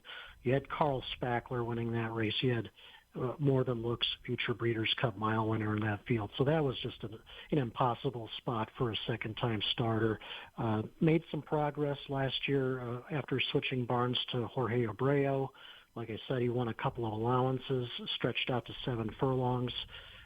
Not as effective on the cutback in a season finale in the Belmont Turf Sprint. That was at 6 furlongs, but I think 7 furlongs to a mile is really is in this horse's wheelhouse. And at 8-1, I'm willing to think that he's got some stakes potential against this field. All right, number 8, Mischievous Angel, 8-1 on the morning line for Jorge Abreu under Paco Lopez. We'll see how this one plays out for Vance. And Vance, one more to get to. It is the 11th race at Keeneland. We're back in the bluegrass here for this one. The 11th race is another turf race. It's a mile and a 16th on the grass, an allowance with a purse of $120K. Post time, by the way, for this finale on the Saturday program, 6:20 Eastern. Who wins this one? I'm looking at number 7, Rothschild. Second time in the barn for trainer Jimmy Toner. Previously with Tim Yakteen out in California, where he showed some class. As a 2-year-old and a 3-year-old, he placed in the Cecil B. DeMille in his turf debut at Del Mar at the end of his juvenile campaign.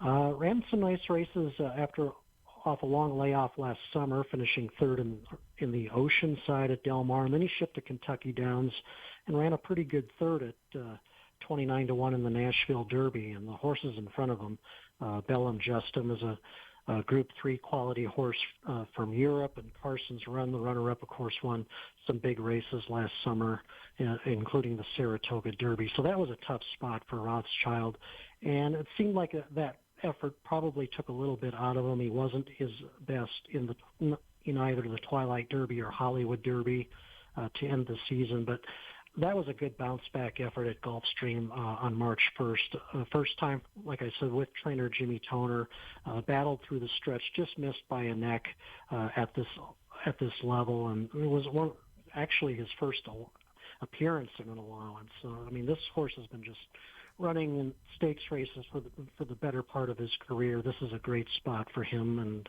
he should move forward second off the layoff.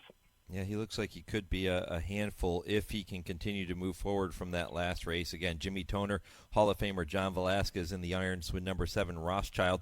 Anybody else that you're looking at in there to use with him, Vance?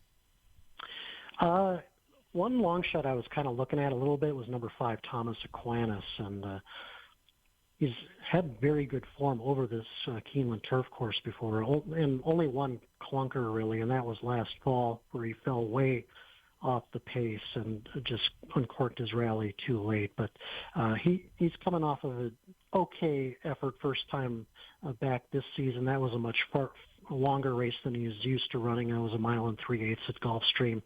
Cutting back in distance here and then coming back to basically one of his favorite turf courses, he could be interesting at a price. All right, so Vance Hanson will go with the old 7-8-7 for his 3 selections here in the TwinSpires Triple Play. Not bad numbers. Of course, if you're playing craps after the come-out roll, maybe not the numbers you want to see pop up. Well, I guess the 8's okay, but not the 7, my friend. Not the 7. No 7s, please. We'll take it today, though, because Vance is going to go in the 7th race at Keeneland. He'll go with number 7, Pipsy at 9-2. In the 10th race at Laurel, he'll go with number 8, Mischievous Angel at 8-1. And in the 11th race at Keeneland, number 7, Rothschild at odds of 9-2. Vance, what's happening at TwinSpires and Brisk this weekend? Well, not just this weekend, but over the next 2 weeks, we're just basically gearing up for the Kentucky Derby, and check out both sites for analysis, prognostications, video. We got our troops on the ground at Churchill as the Derby horses are starting to file in and put in their works. We've got a lot of content on the Derby coming up over the next couple of weeks, and just check us out and be informed when you make your Derby decision.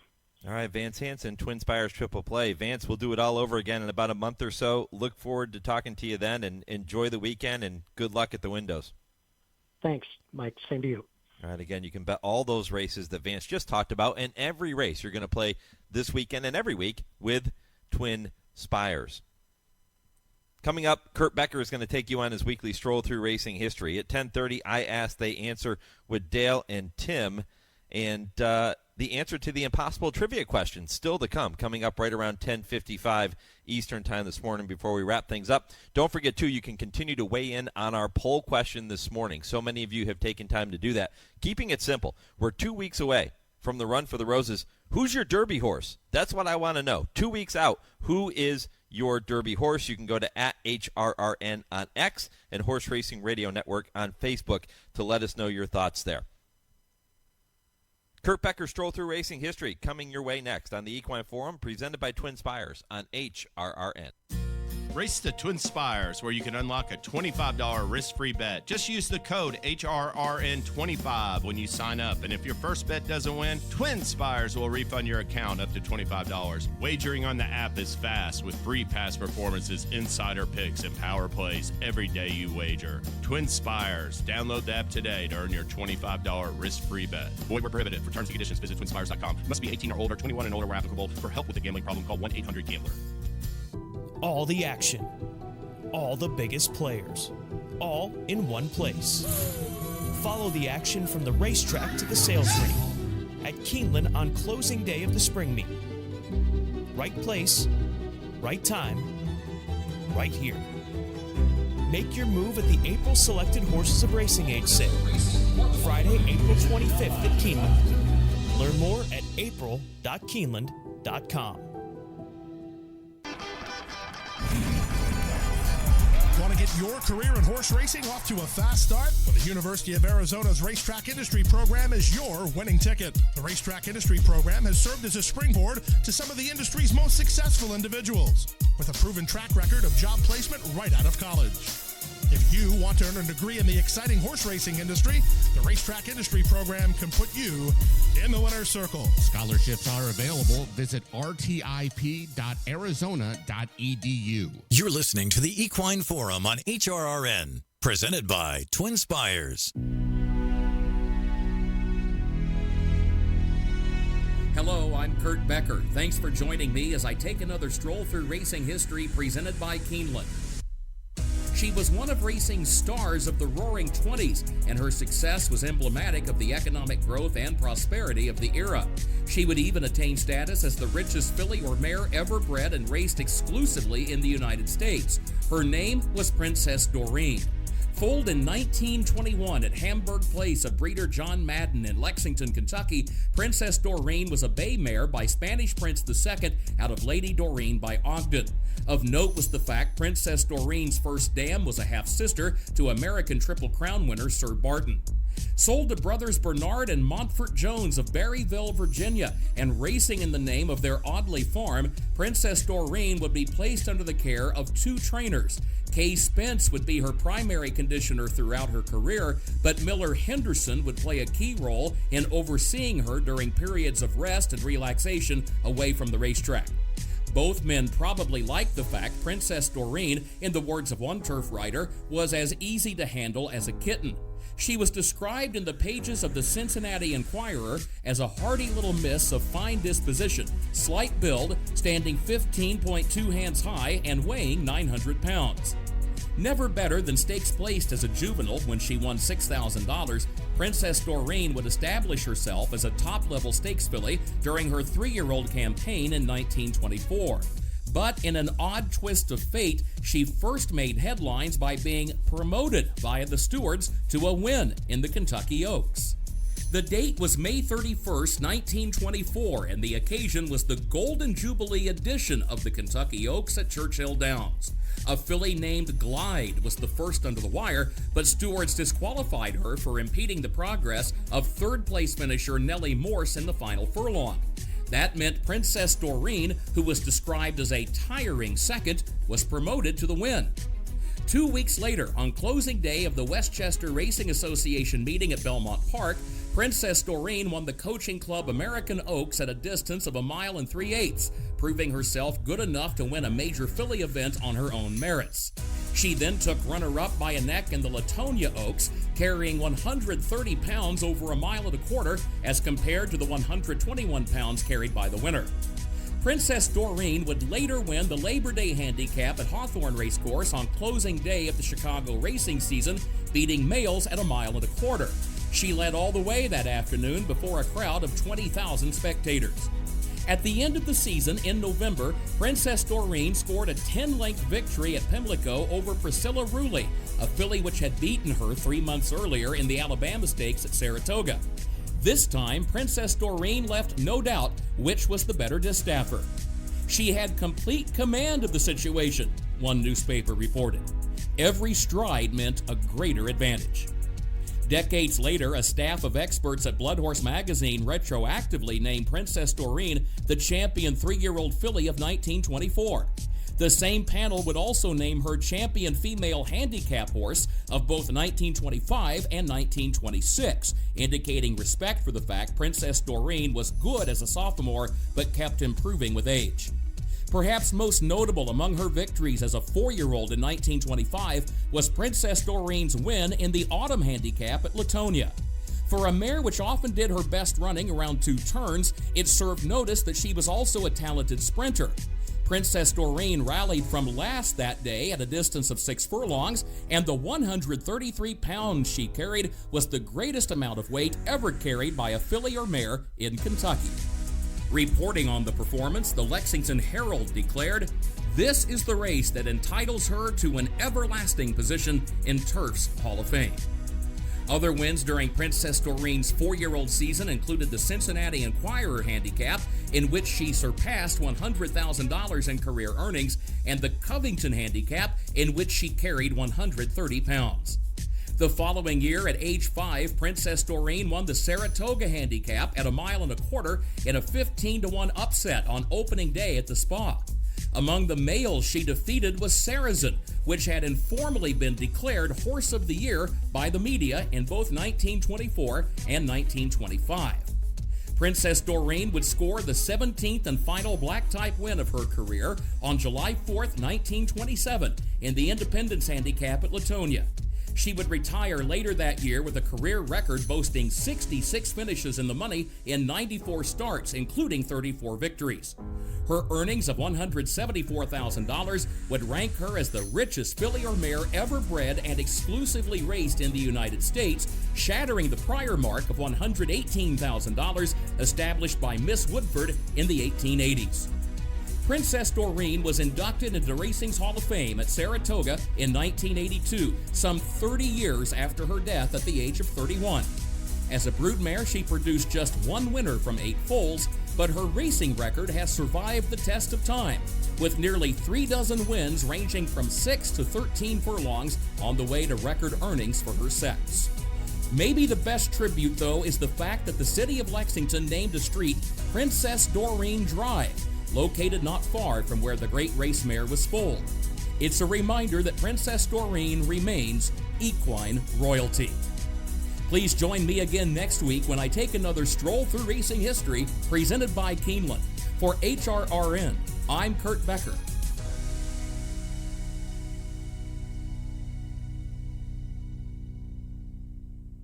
Thanks, Kurt, for that story. If you missed it, go to our website to check out the podcast of every Stroll Through Racing History. And don't forget while you're there to check out our Trainer Talk presented by Fasig-Tipton and sign up for our email newsletters to stay up to date on the latest news and guests set to appear on our shows. Dale and Tim coming up next with I Ask, They Answer. This is the Equine Forum presented by TwinSpires on HRRN. This is HRRN, horse racing's voice. Race to TwinSpires, where you can unlock a $25 risk-free bet. Just use the code HRRN25 when you sign up. And if your first bet doesn't win, TwinSpires will refund your account up to $25. Wagering on the app is fast with free past performances, insider picks, and power plays every day you wager. TwinSpires. Download the app today to earn your $25 risk-free bet. Void where prohibited. For terms and conditions, visit TwinSpires.com. Must be 18 or older, 21 and older where applicable. For help with a gambling problem, call 1-800-GAMBLER. All the action, all the biggest players, all in one place. Follow the action from the racetrack to the sales ring at Keeneland on closing day of the spring meet. Right place, right time, right here. Make your move at the April Selected Horses of Racing Age sale, Friday, April 25th at Keeneland. Learn more at april.keeneland.com. This is I Ask, They Answer on the Equine Forum on HRRN. They move for the top of the stretch. East Avenue, the lead now down to just 1 length. Owen Almighty is in second position off the turn. River Thames is in third. Burnham Square still has a lot of work to do. Moves out to the center of the racetrack. Coming into the final furlong. Owen Almighty challenging East Avenue. River Thames seeks to join them. Admiral Dennis runs late toward the rail. Burnham Square from the outside. They've got to get East Avenue. He's got the lead in deep stretch. He leads a length and a half. River Thames is still trying. Burnham Square unleashing a final try, down to the wire. Burnham Square gets there. A last to first run in the Toyota Bluegrass under Brian Hernandez Jr. Our man Kurt Becker with the call. Burnham Square going to look to become just the fourth gelding in the past 100 years to win the Kentucky Derby. Does that history make him an automatic toss from the top spot? Plus, on this 56-year anniversary of an historic all-female jockey race run at Suffolk Downs, we take a look at some of the top female riders in the game today. And with Santa Anita Derby runner-up Baeza still on the outside looking in, how do Dale and Tim feel about one significant change to this year's Derby point system? We're going to talk about all of that and much, much more straight ahead on this week's edition of I Ask, They Answer with trainer Dale Romans and turf writer Tim Wilkin, all presented by the University of Louisville Equine Industry Program and the College of Business, and all starting just 30 seconds from right now. A spark turns into a dream, and your dreams fuel a love that will last a lifetime. Turn your passion into a career with experienced guidance, a thorough study of equine business, as well as opportunities to get your hands dirty and put your mind to work. Located in the heart of horse country, let your passion fuel your profession at the U of L Equine Industry Program. Apply today. Well, guys, the Derby field continues to change seemingly every day as horses from the top 20 defect for a variety of reasons. Santa Anita Derby runner-up Baeza is currently on the outside looking in with 37.5 points. Baeza's total is only 37.5 points and not the scheduled 50 points for the second place finish in the Santa Anita Derby because the race only attracted a 5-horse field, which led Churchill to decrease the amount of points available in that one. 50 points would put him squarely into the Derby starting gate. So do you like, love, or hate this new wrinkle to the point system? Dale, what do you think? I like it. I mean, some of those horses slip in on 5-horse fields and pick up points that probably don't belong. I'm not saying he's one of them. But, you know, if you're running against 12 horses instead of 5, should you get the same number of points if you beat 11 of them and win? I think it's a good thing. Well, I hate it. I mean, I just think they're penalizing the California horses. Yeah, granted, they Santa Anita's had small fields, but they're big races. The Santa Anita Derby, you know, I think what they should have done was just give points to the first 2 finishers, 100 to the winner, 50 to the second. Then they both would have gotten in. I mean, Baeza could be one of the best horses in the crop, and he's not going to get a chance to run. He might. He might get a chance to run, but right now he's on the outside looking in. So I know he's going to ship to Louisville with hopes of getting in, and if he doesn't, he'll probably go to the Preakness. But I think they should just make it so the top 2 finishers, if there's 5 horses, just give points to the top 2. That would work, but I don't think it should be equal across the board. If you're doing something much more difficult, accumulating points in a 12-horse field compared to a 5, should you get the same number of points? But it's not the fault of the horses that are in those races that want to run and they want to get into the Derby. I mean, they can't control how many horses are in the race. I know John Sheriff's in the Santa Anita Derby put another horse in to get it to 5. Yeah, I get what you're talking about with the other point being, with bigger fields than some of these other preps.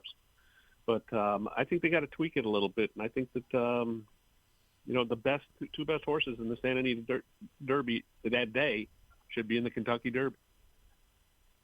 Yeah, let me put it to you guys this way. There might have been 5 horses in that race, but if you recall, we were talking about that being the strongest prep race of the season because now you have Journalism, the winner of that race, who is going to be the favorite in the Kentucky Derby. Baeza was only 3/4 of a length behind him in the second position, and he beat the juvenile champion Citizen Bull by 9 lengths in that race. So you're penalizing him for beating the juvenile champion and being 3/4 of a length behind the Derby favorite. That doesn't make sense to me.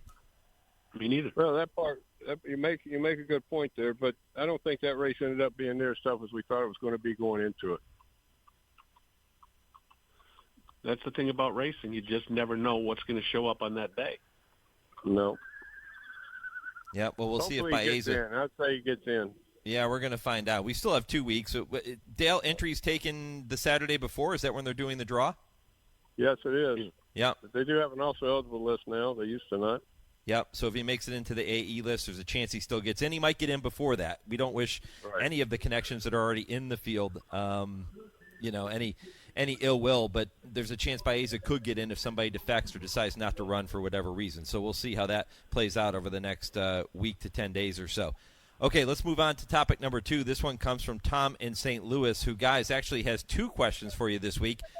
He said every owner has a unique design of silks. However, when some owners, like Mike Rapoli, for example, run multiple horses each race day and many of those coming at different tracks, how many pairs of silks does an owner of dozens of horses like Rapoli have? How many does he own? And who's responsible for shipping these silks along with the horse all over the country? Dale, how does all that work? That's a great question because that's a real pain sometimes, making sure the silks are all in the right place and the people have enough of them.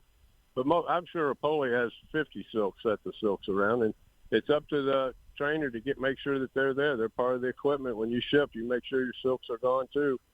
But a guy like Rapoli probably has silks in every jock's room and in every state that he's going to run in. But they go into the jock's room. They're taken care of by one guy. That's all he does is make sure the right silks get on the right horses and washes them afterwards and hangs them back up underneath the trainer's name. So. But it can get complicated and difficult to keep up with. I mean, if you ever been to, I've seen the silks room at Saratoga and Belmont, and it's just a maze of colors and such. Most owners have their silks already at the track. It's not like they have to ship them. The ones that run all the time, they're there all the time. As far as how many pairs they have, I'm sure someone like Mike Rapoli has, like Dale said, 50, 100 of them. And if there's a foul up and a silk doesn't show up, they wear the house silk. So they have like at Belmont, they'll have the Belmont house silks, which I think they're green with the tree on them. And Saratoga has the red silks.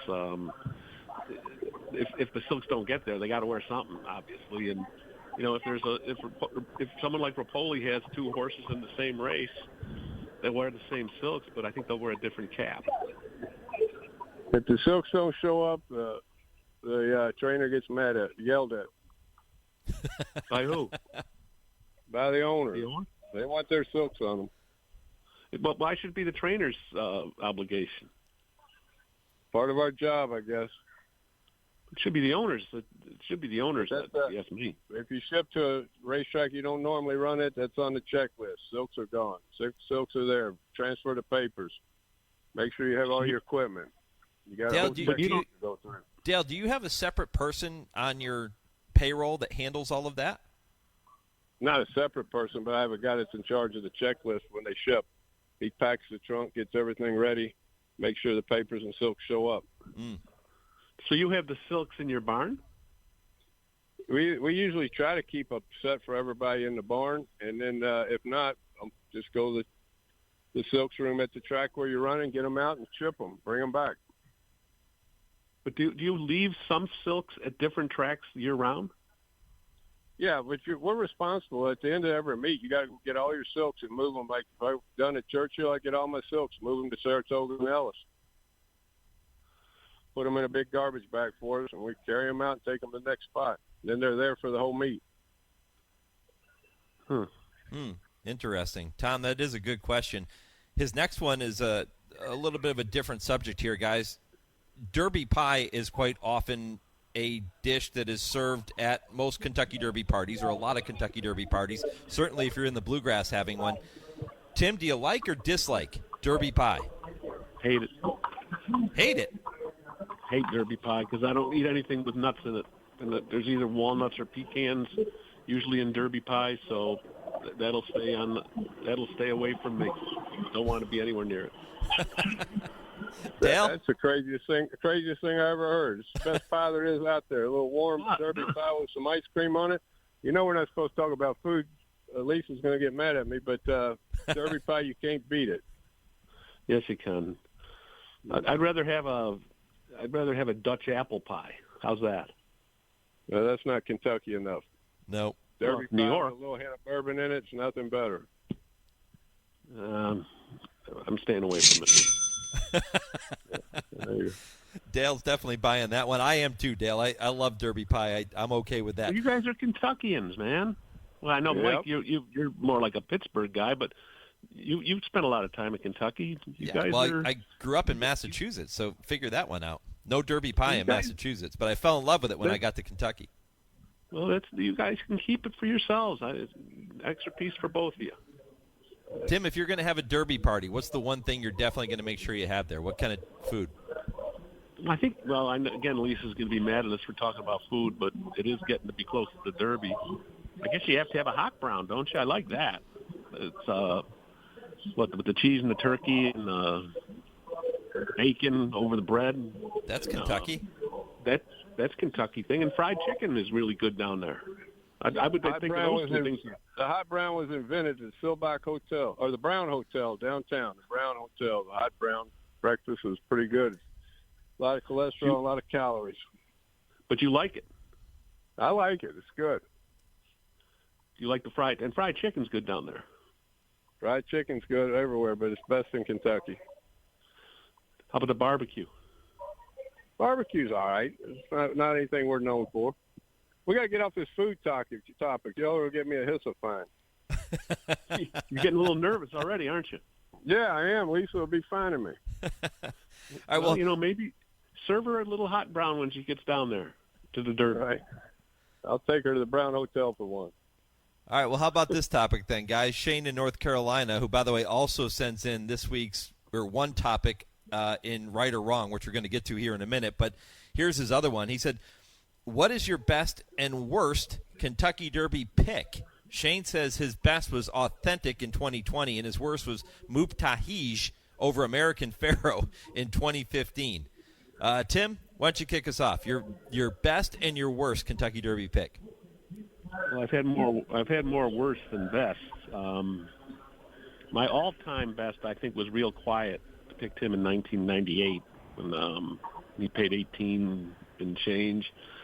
And an honorable mention would be Super Saver in 2010, paid about the same. The Calvin Burrell the year after Riding That Bird.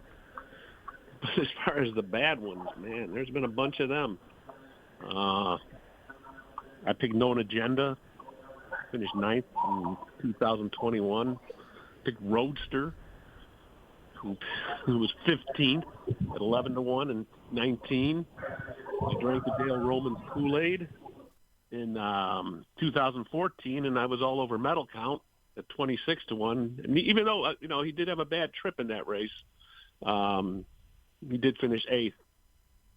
That has to come out as a bad pick, and I picked against both Triple Crown winners, but they weren't bad picks. Good Magic was second to Justify, and Dortmund was third to his stablemate American Pharaoh. So there's been a lot more bad picks than good picks because it's only a good pick if you win. Yeah, my best one probably goes all the way back to Ferdinand, so that shows you how well I've done picking Derby winners over the years. There are too many bad ones to even think about, but Ferdinand would be my best. That's a good one. Yeah, that's a really good one. That is a really good one. My best and worst come from the same race. It was Giacomo when he upset the Kentucky Derby. I remember sitting alongside the rail. Giacomo was the son of Holy Bull, my all-time favorite horse. I had a Holy Bull ball cap on as Giacomo flashed by. He wins the race. I had given him out to a lot of people as being a live long shot in that race. I didn't have a nickel to win on Giacomo. I hooked him up in exactas and trifectas, but I didn't put him on top. And I didn't cash a single ticket, even though I was cheering for Giacomo because he was the son of Holy Bull. So a good pick, a terrible result. Why didn't you bet him on top? I'm still trying to figure that out, Tim. Man, 50-1? At least have $1 on it, $2 on it. Tim, there's a reason my nickname growing up was the Mush. There's a reason. That's a mush move right there, let me tell you. And if you've never seen the movie A Bronx Tale, go watch it because you'll know when you see Eddie Mush why I'm called the Mush. All right, let's move on. We've got a couple more topics to get to. We're running, not short on time. I think we're okay, but we'll get them all in for you here on this Saturday morning. We're going to move on to our friend Nick Zito and this edition of Right or Wrong. Yeah, right or wrong. Am I right? What do you think? Right or wrong? As I mentioned, Shane in North Carolina has the first. There's two questions for you here. Shane submits the first one. He said Burnham Square is going to enter the Kentucky Derby off of a win in the Grade 1 Bluegrass Stakes, but he's a gelding. 9 geldings have won the Derby, but only 3 have won in the last 100 years. You had Clyde Van Dusen in 1929, Funnyside in 2003, Mind That Bird in 2009. Based on that statistic alone, Burnham Square is a toss in this year's Kentucky Derby for the top spot. Is that right or wrong? What do you think? Right or wrong? Dale, what do you think? Definitely wrong. Definitely wrong. There's a lot of horses. There haven't been all that many geldings run in the Derby, especially in recent history. But that's a nice horse, and Ian's telling me the other day how good he was doing, how well he came out of the race.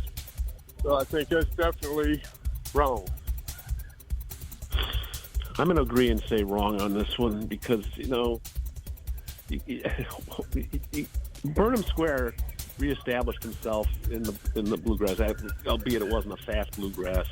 But one thing he's got going for him right now, he leads in the leaderboard with 130 points.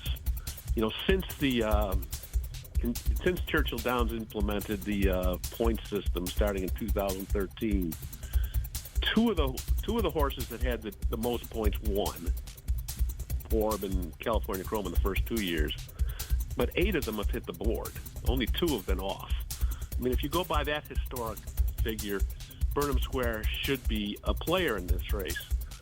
He's still got some things to overcome because that slow time in the bluegrass isn't awe-inspiring. But in his race when he was in Florida, he ran a good one and then a bad one. So I know Ian was talking about how more distance will be this friend to this horse, and I think he's got to be part of the handicapping equation for this race.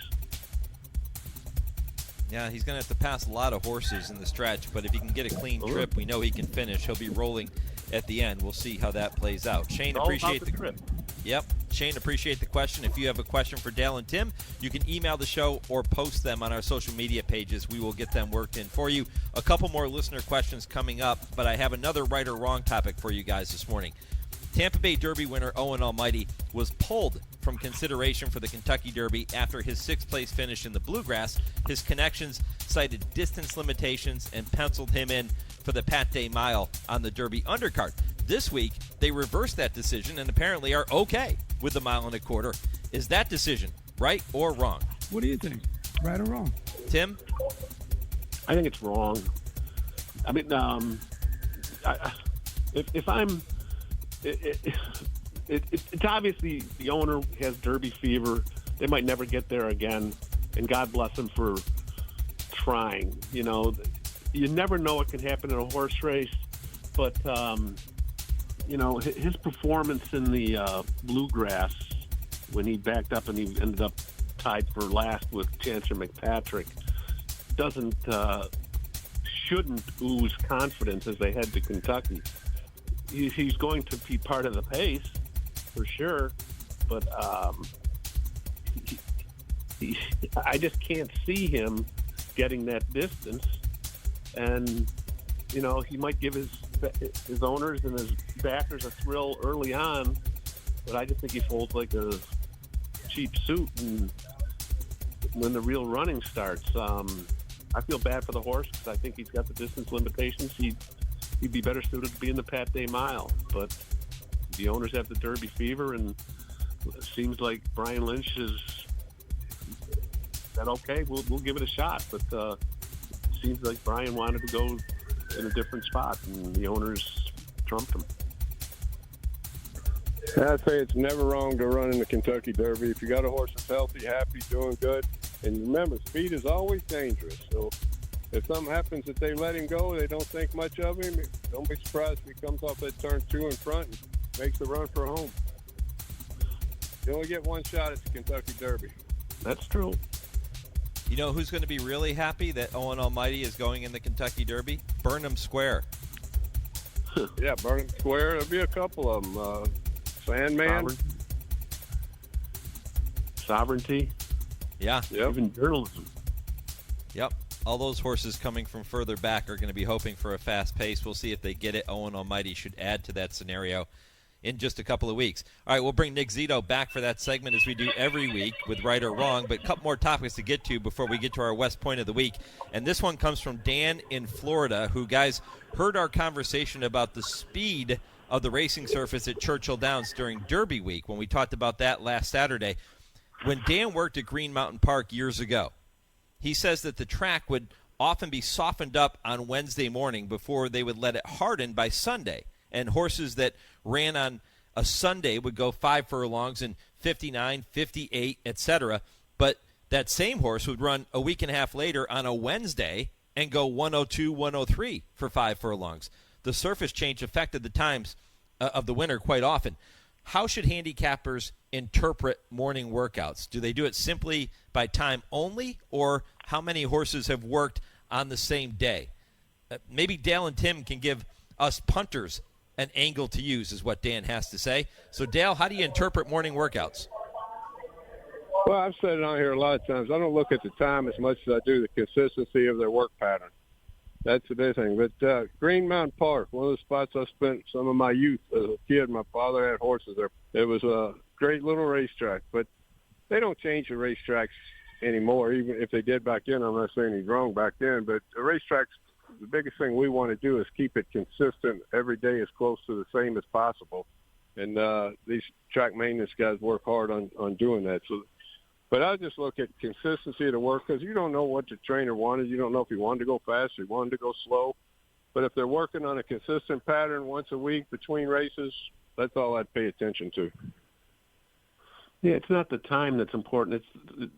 You know, obviously I'm not a trainer, but I've seen enough. I mean, it's the key, I think, is to get the horse fit, isn't it? When you're working these horses, and you know, they say that time only matters in jail. I remember when Funny Side worked before the Belmont, and he went blazingly fast. I think he went 57-4. That was like 2 seconds more than what Barkley Tagg, the trainer, was looking for, and a lot of people felt that he left his race on the track that day, and he didn't.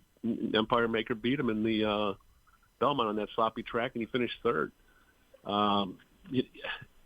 Trying to figure out what trainers are doing with the workouts is one of the puzzles in racing, because they usually don't really tell you what they want, what they're thinking and what they're doing, unless it's Dale. He'll tell me, I think. But every time, you know. I mean, like last year, before last year's Derby, Mystic Dan worked 3 times at Churchill. Sierra Leone and Forever Young, who finished right behind him, both had 2 works. You know, it's and as far as the conditions of the tracks, they're different. I mean, like you go to Saratoga, Oklahoma training track, it's deep, as in Payson Park is too, I believe, and you know, you just get a different surface. It's not like they changed them on each day, like they did years ago, but not anymore. But I hope that sort of gives him some information on this. Yeah, Dan, we appreciate the question and appreciate you tuning in every single week. And once again, if you have a question for Dale and Tim, you know what to do. Hit us up with it. We'll work it into the show going forward. All right, one more topic to get to before we wrap it up with our West Point of the Week. Guys, it was 56 years ago today, April 19th, 1969. Bill Veeck, who was the promoter and president of Suffolk Downs, staged a $10,000 race featuring all female jockeys. It was then kind of a novelty in racing. It was called the Lady Godiva Stakes, and the event attracted such riders as Diane Crump, Tuesday Testa, and Robin Smith. But it was Penny Ann Early who won the race. It was her first career victory. The previous year, she had attempted to ride at Churchill Downs, but the male jockeys boycotted, and the race was canceled. So My question is, who is the top female rider in the sport today, and why does it seem like we are seeing fewer lady riders in major stakes as the years go on? Dale, why don't you take this one first? I know female riders are near and dear to your heart. Yes, they are. It would have been more interesting if they rode like Lady Godiva. That would have been interesting. But, yeah, there's been several good female riders. Of course, top of the list for me is Tammy Fox, but then you got Julie Crone and Rosie. They were great. It's only sport that a woman compete equally with a man. And, you know, I've noticed lately doesn't seem to be as many, and I don't know why. Maybe they're just not trying to, as many of them are trying to be jockeys. But over the years, I've ridden a lot of good people. Mary Dozer used to ride a lot of horses for me. Melinda Specker, of course, Tammy rode a bunch for me. I never felt bad. A lot of them got along with bad acting horses. Seemed like better. They had soft hands or something. But, yeah, we need some more girls to get out there and try. Well, you see a lot of women exercise riders. It almost seems like there's more than men. You know, it's I mean, there's only been one female that won a Triple Crown race. That was Julie Crone back in '93 with Colonial Affair. I mean, the leading rider now is probably inactive, Emma Jane Wilson in Canada, who had a horrific accident last October, I believe it was, and she's getting close to coming back. I believe she's also the all-time leading money earner of female jockeys. There just doesn't seem to be many that are taking it up to get on the track. Maybe it's tougher to get an opportunity to get a ride. I mean, the apprentice of a couple years ago, was it Pfeiffer? She's already retired from the game, and I don't know what it is, why there aren't any more. It's a tough business to get into. You got to be really tough, and I've seen a lot of women that ridden in the afternoons that are tough as nails, and there's a lot of them in the mornings that are as well. But yeah, I would hope that there'd be more that come around the pike sooner than later. Yeah, and considering the fact that we are talking about female riders in the sport today, we want to send our best out to jockey Forrest Boyce, who last week suffered injuries when she was unseated from her mount as the horses entered the track at Laurel Park. She was taken to the hospital. Early reports were great, and we hope that she continues to do well. She has been a top rider on the Maryland circuit for a lot of years. So, Forrest Boyce, we're thinking of you, and we want to wish you all the best on this Saturday morning and a speedy recovery. All right, guys, one more topic to get to. Well, no, we're done with topics, guys. How about this one? Let's just go to the West Point of the Week, brought to you by West Point Thoroughbreds. And we remind you that owning a racehorse with West Point Thoroughbreds is a lifestyle investment for your entire family. It's a smart, fun way for new owners to enjoy being an instant insider and access the major leagues of racing for a fraction of the cost of doing it alone. West Point Thoroughbreds, the gold standard in racing partnerships. Tim, what do you got for us? Well, today was opening day on the Oklahoma training track in Saratoga, which is a sure sign that winter is behind us. 70 degrees in the capital region of New York today, so hopefully that is the end of winter. And one side note, my groundhog is still with me. Anybody out there has a solution to it without killing it, I'm all ears. I'm coming to hunt that groundhog when I get to Saratoga. We'll make a nice gumbo. Yeah, I want to say I spent all week this week in Ocala at the 2-year-old sale. It's one of my favorite things to do, go to a horse sale and see all these good horses go through. But I want to congratulate our friend inside the game, Steve Young. He sold a horse he bred for $1.4 million a couple of days ago at the sale. I want to congratulate Steve, and if he owes anybody money, it's a good time to call him. I love it. Dale Romans, Tim Wilkin. Guys, we're going to do it all over again next week. I appreciate it. Dale, Tim, we'll talk to you soon. Happy Easter, boys. All right, happy Easter to everyone out there. If you have a topic you want to hear Dale and Tim discuss, email that topic to us, mike@horseracingradio.net, or hit us up on social media. I Ask the Answer is presented by the University of Louisville, Equine Industry Program, and the College of Business. I'm back with more and the answer to this week's impossible trivia question right after this on the Equine Forum on the Horse Racing Radio Network, where racing comes to talk. The 7th annual PDJF Telethon is fast approaching on Saturday, April 19th. Once again, FanDuel TV, Naira, Keeneland, and Santa Anita are teaming up with Hall of Fame jockeys and top active riders to raise money for the Permanently Disabled Jockeys Fund. The Telethon is your chance to call in and chat with your favorite jockeys of today and yesteryear, all while supporting our sports disabled riders. Call, chat, and contribute. The 7th annual PDJF Telethon, Saturday, April 19th from 12:30 to 6 p.m. Eastern. For more information, visit pdjf.org.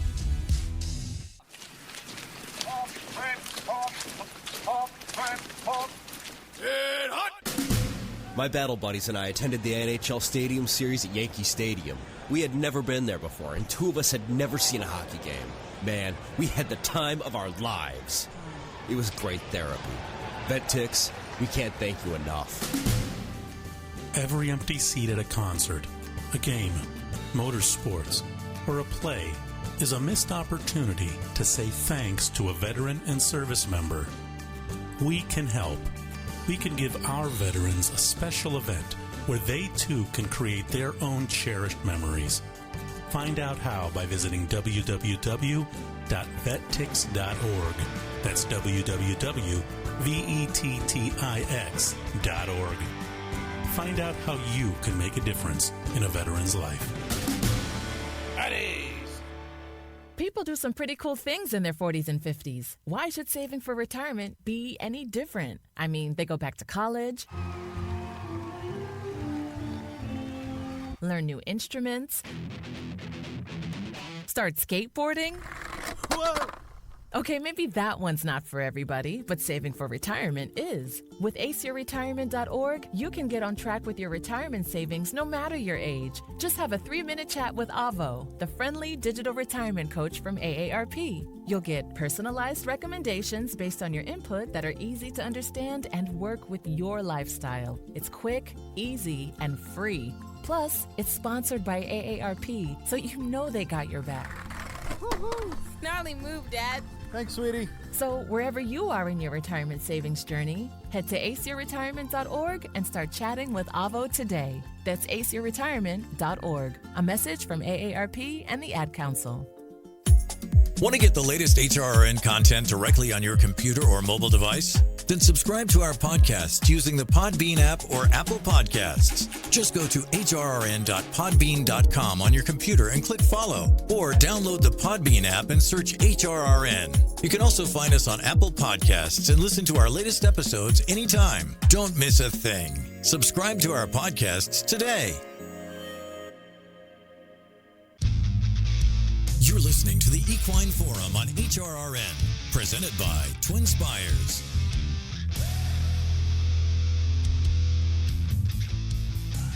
Well, don't forget, if you're always on the go, you can subscribe to the Blood Horse digital package to bring the exceptional industry journalism with you anywhere. With the improved digital package, you can use Blood Horse Magazine app, and you can access your subscriptions and receive alerts when a new issue drops. The upgraded digital edition features modern and responsive layouts, reading options and preferences with a new sleek interface. Learn more at bloodhorse.com/new digital. Well, fun stuff from Dale and Tim, as always. Tim's still battling the groundhog. We'll see if he can figure out a way to rid himself of that infestation when he joins us on the show again next week. Time now, though, to check in with our producer, Lee, and see what the answer is to this week's impossible trivia question. Lee? All right, thanks, Mike. In what year was the Kentucky Derby referred to as the Streetcar Derby, and who was the winner that year? The answer is in 1943. Count Fleet was the winner of the Kentucky Derby. It was called the Streetcar Derby because due to wartime restrictions on car use, racing fans were discouraged from traveling to the race by automobile. Did you get it right? I hope you did. That was another tricky question there. We'll be back next week with another impossible trivia question to test your knowledge of the thoroughbred racing industry. Okay, just a couple of minutes left here to wrap things up. I want to thank all of our guests for being part of the show here this morning, including Kurt Becker for that awesome Stroll Through Racing History, Dale and Tim in the previous segment, and Vance Hanson with the TwinSpires Triple Play, an all-turf edition of the Triple Play, and you can bet all those races at TwinSpires. We covered a lot of ground. Got a chance to talk about the big day at Laurel. Got a chance to catch up with Brendan Walsh and talk about what's coming up at Keeneland and look back on some of his top horses. And then, of course, East Avenue. I said a couple of weeks ago before the Bluegrass that he is the wild card in this year's Derby picture. I'm not sure I still feel that way. It was nice to see him get back to running well again and rebound from a couple of poor performances. Maybe he's the real East Avenue again, and maybe he's the horse I thought he was coming into this year. We're going to find out in 2 weeks, but it was really good to see him run a big race. I think the fact that you're going to have a lot of speed in the Kentucky Derby this year, at least expected to, and now that Owen Almighty is in there, we talked about that with Dale and Tim, he probably adds to the early pace scenario. Not sure if he's quite as quick as some horses like Rodriguez and even East Avenue, but we'll see. But he adds to that mix. But it's going to be a fun 2 weeks leading up to the Kentucky Derby. Don't forget our Derby countdown shows beginning the Tuesday before the Kentucky Derby, 8 to 10 Eastern, all presented by our friends at Hillendale. My thanks to my producer, Lee Delapina, in our Lexington studios, and to Chauncey for handling all of our social media again this morning. I'm Mike Penna. Thanks for listening to this edition of the Equine Forum, presented by TwinSpires. Go Steelers.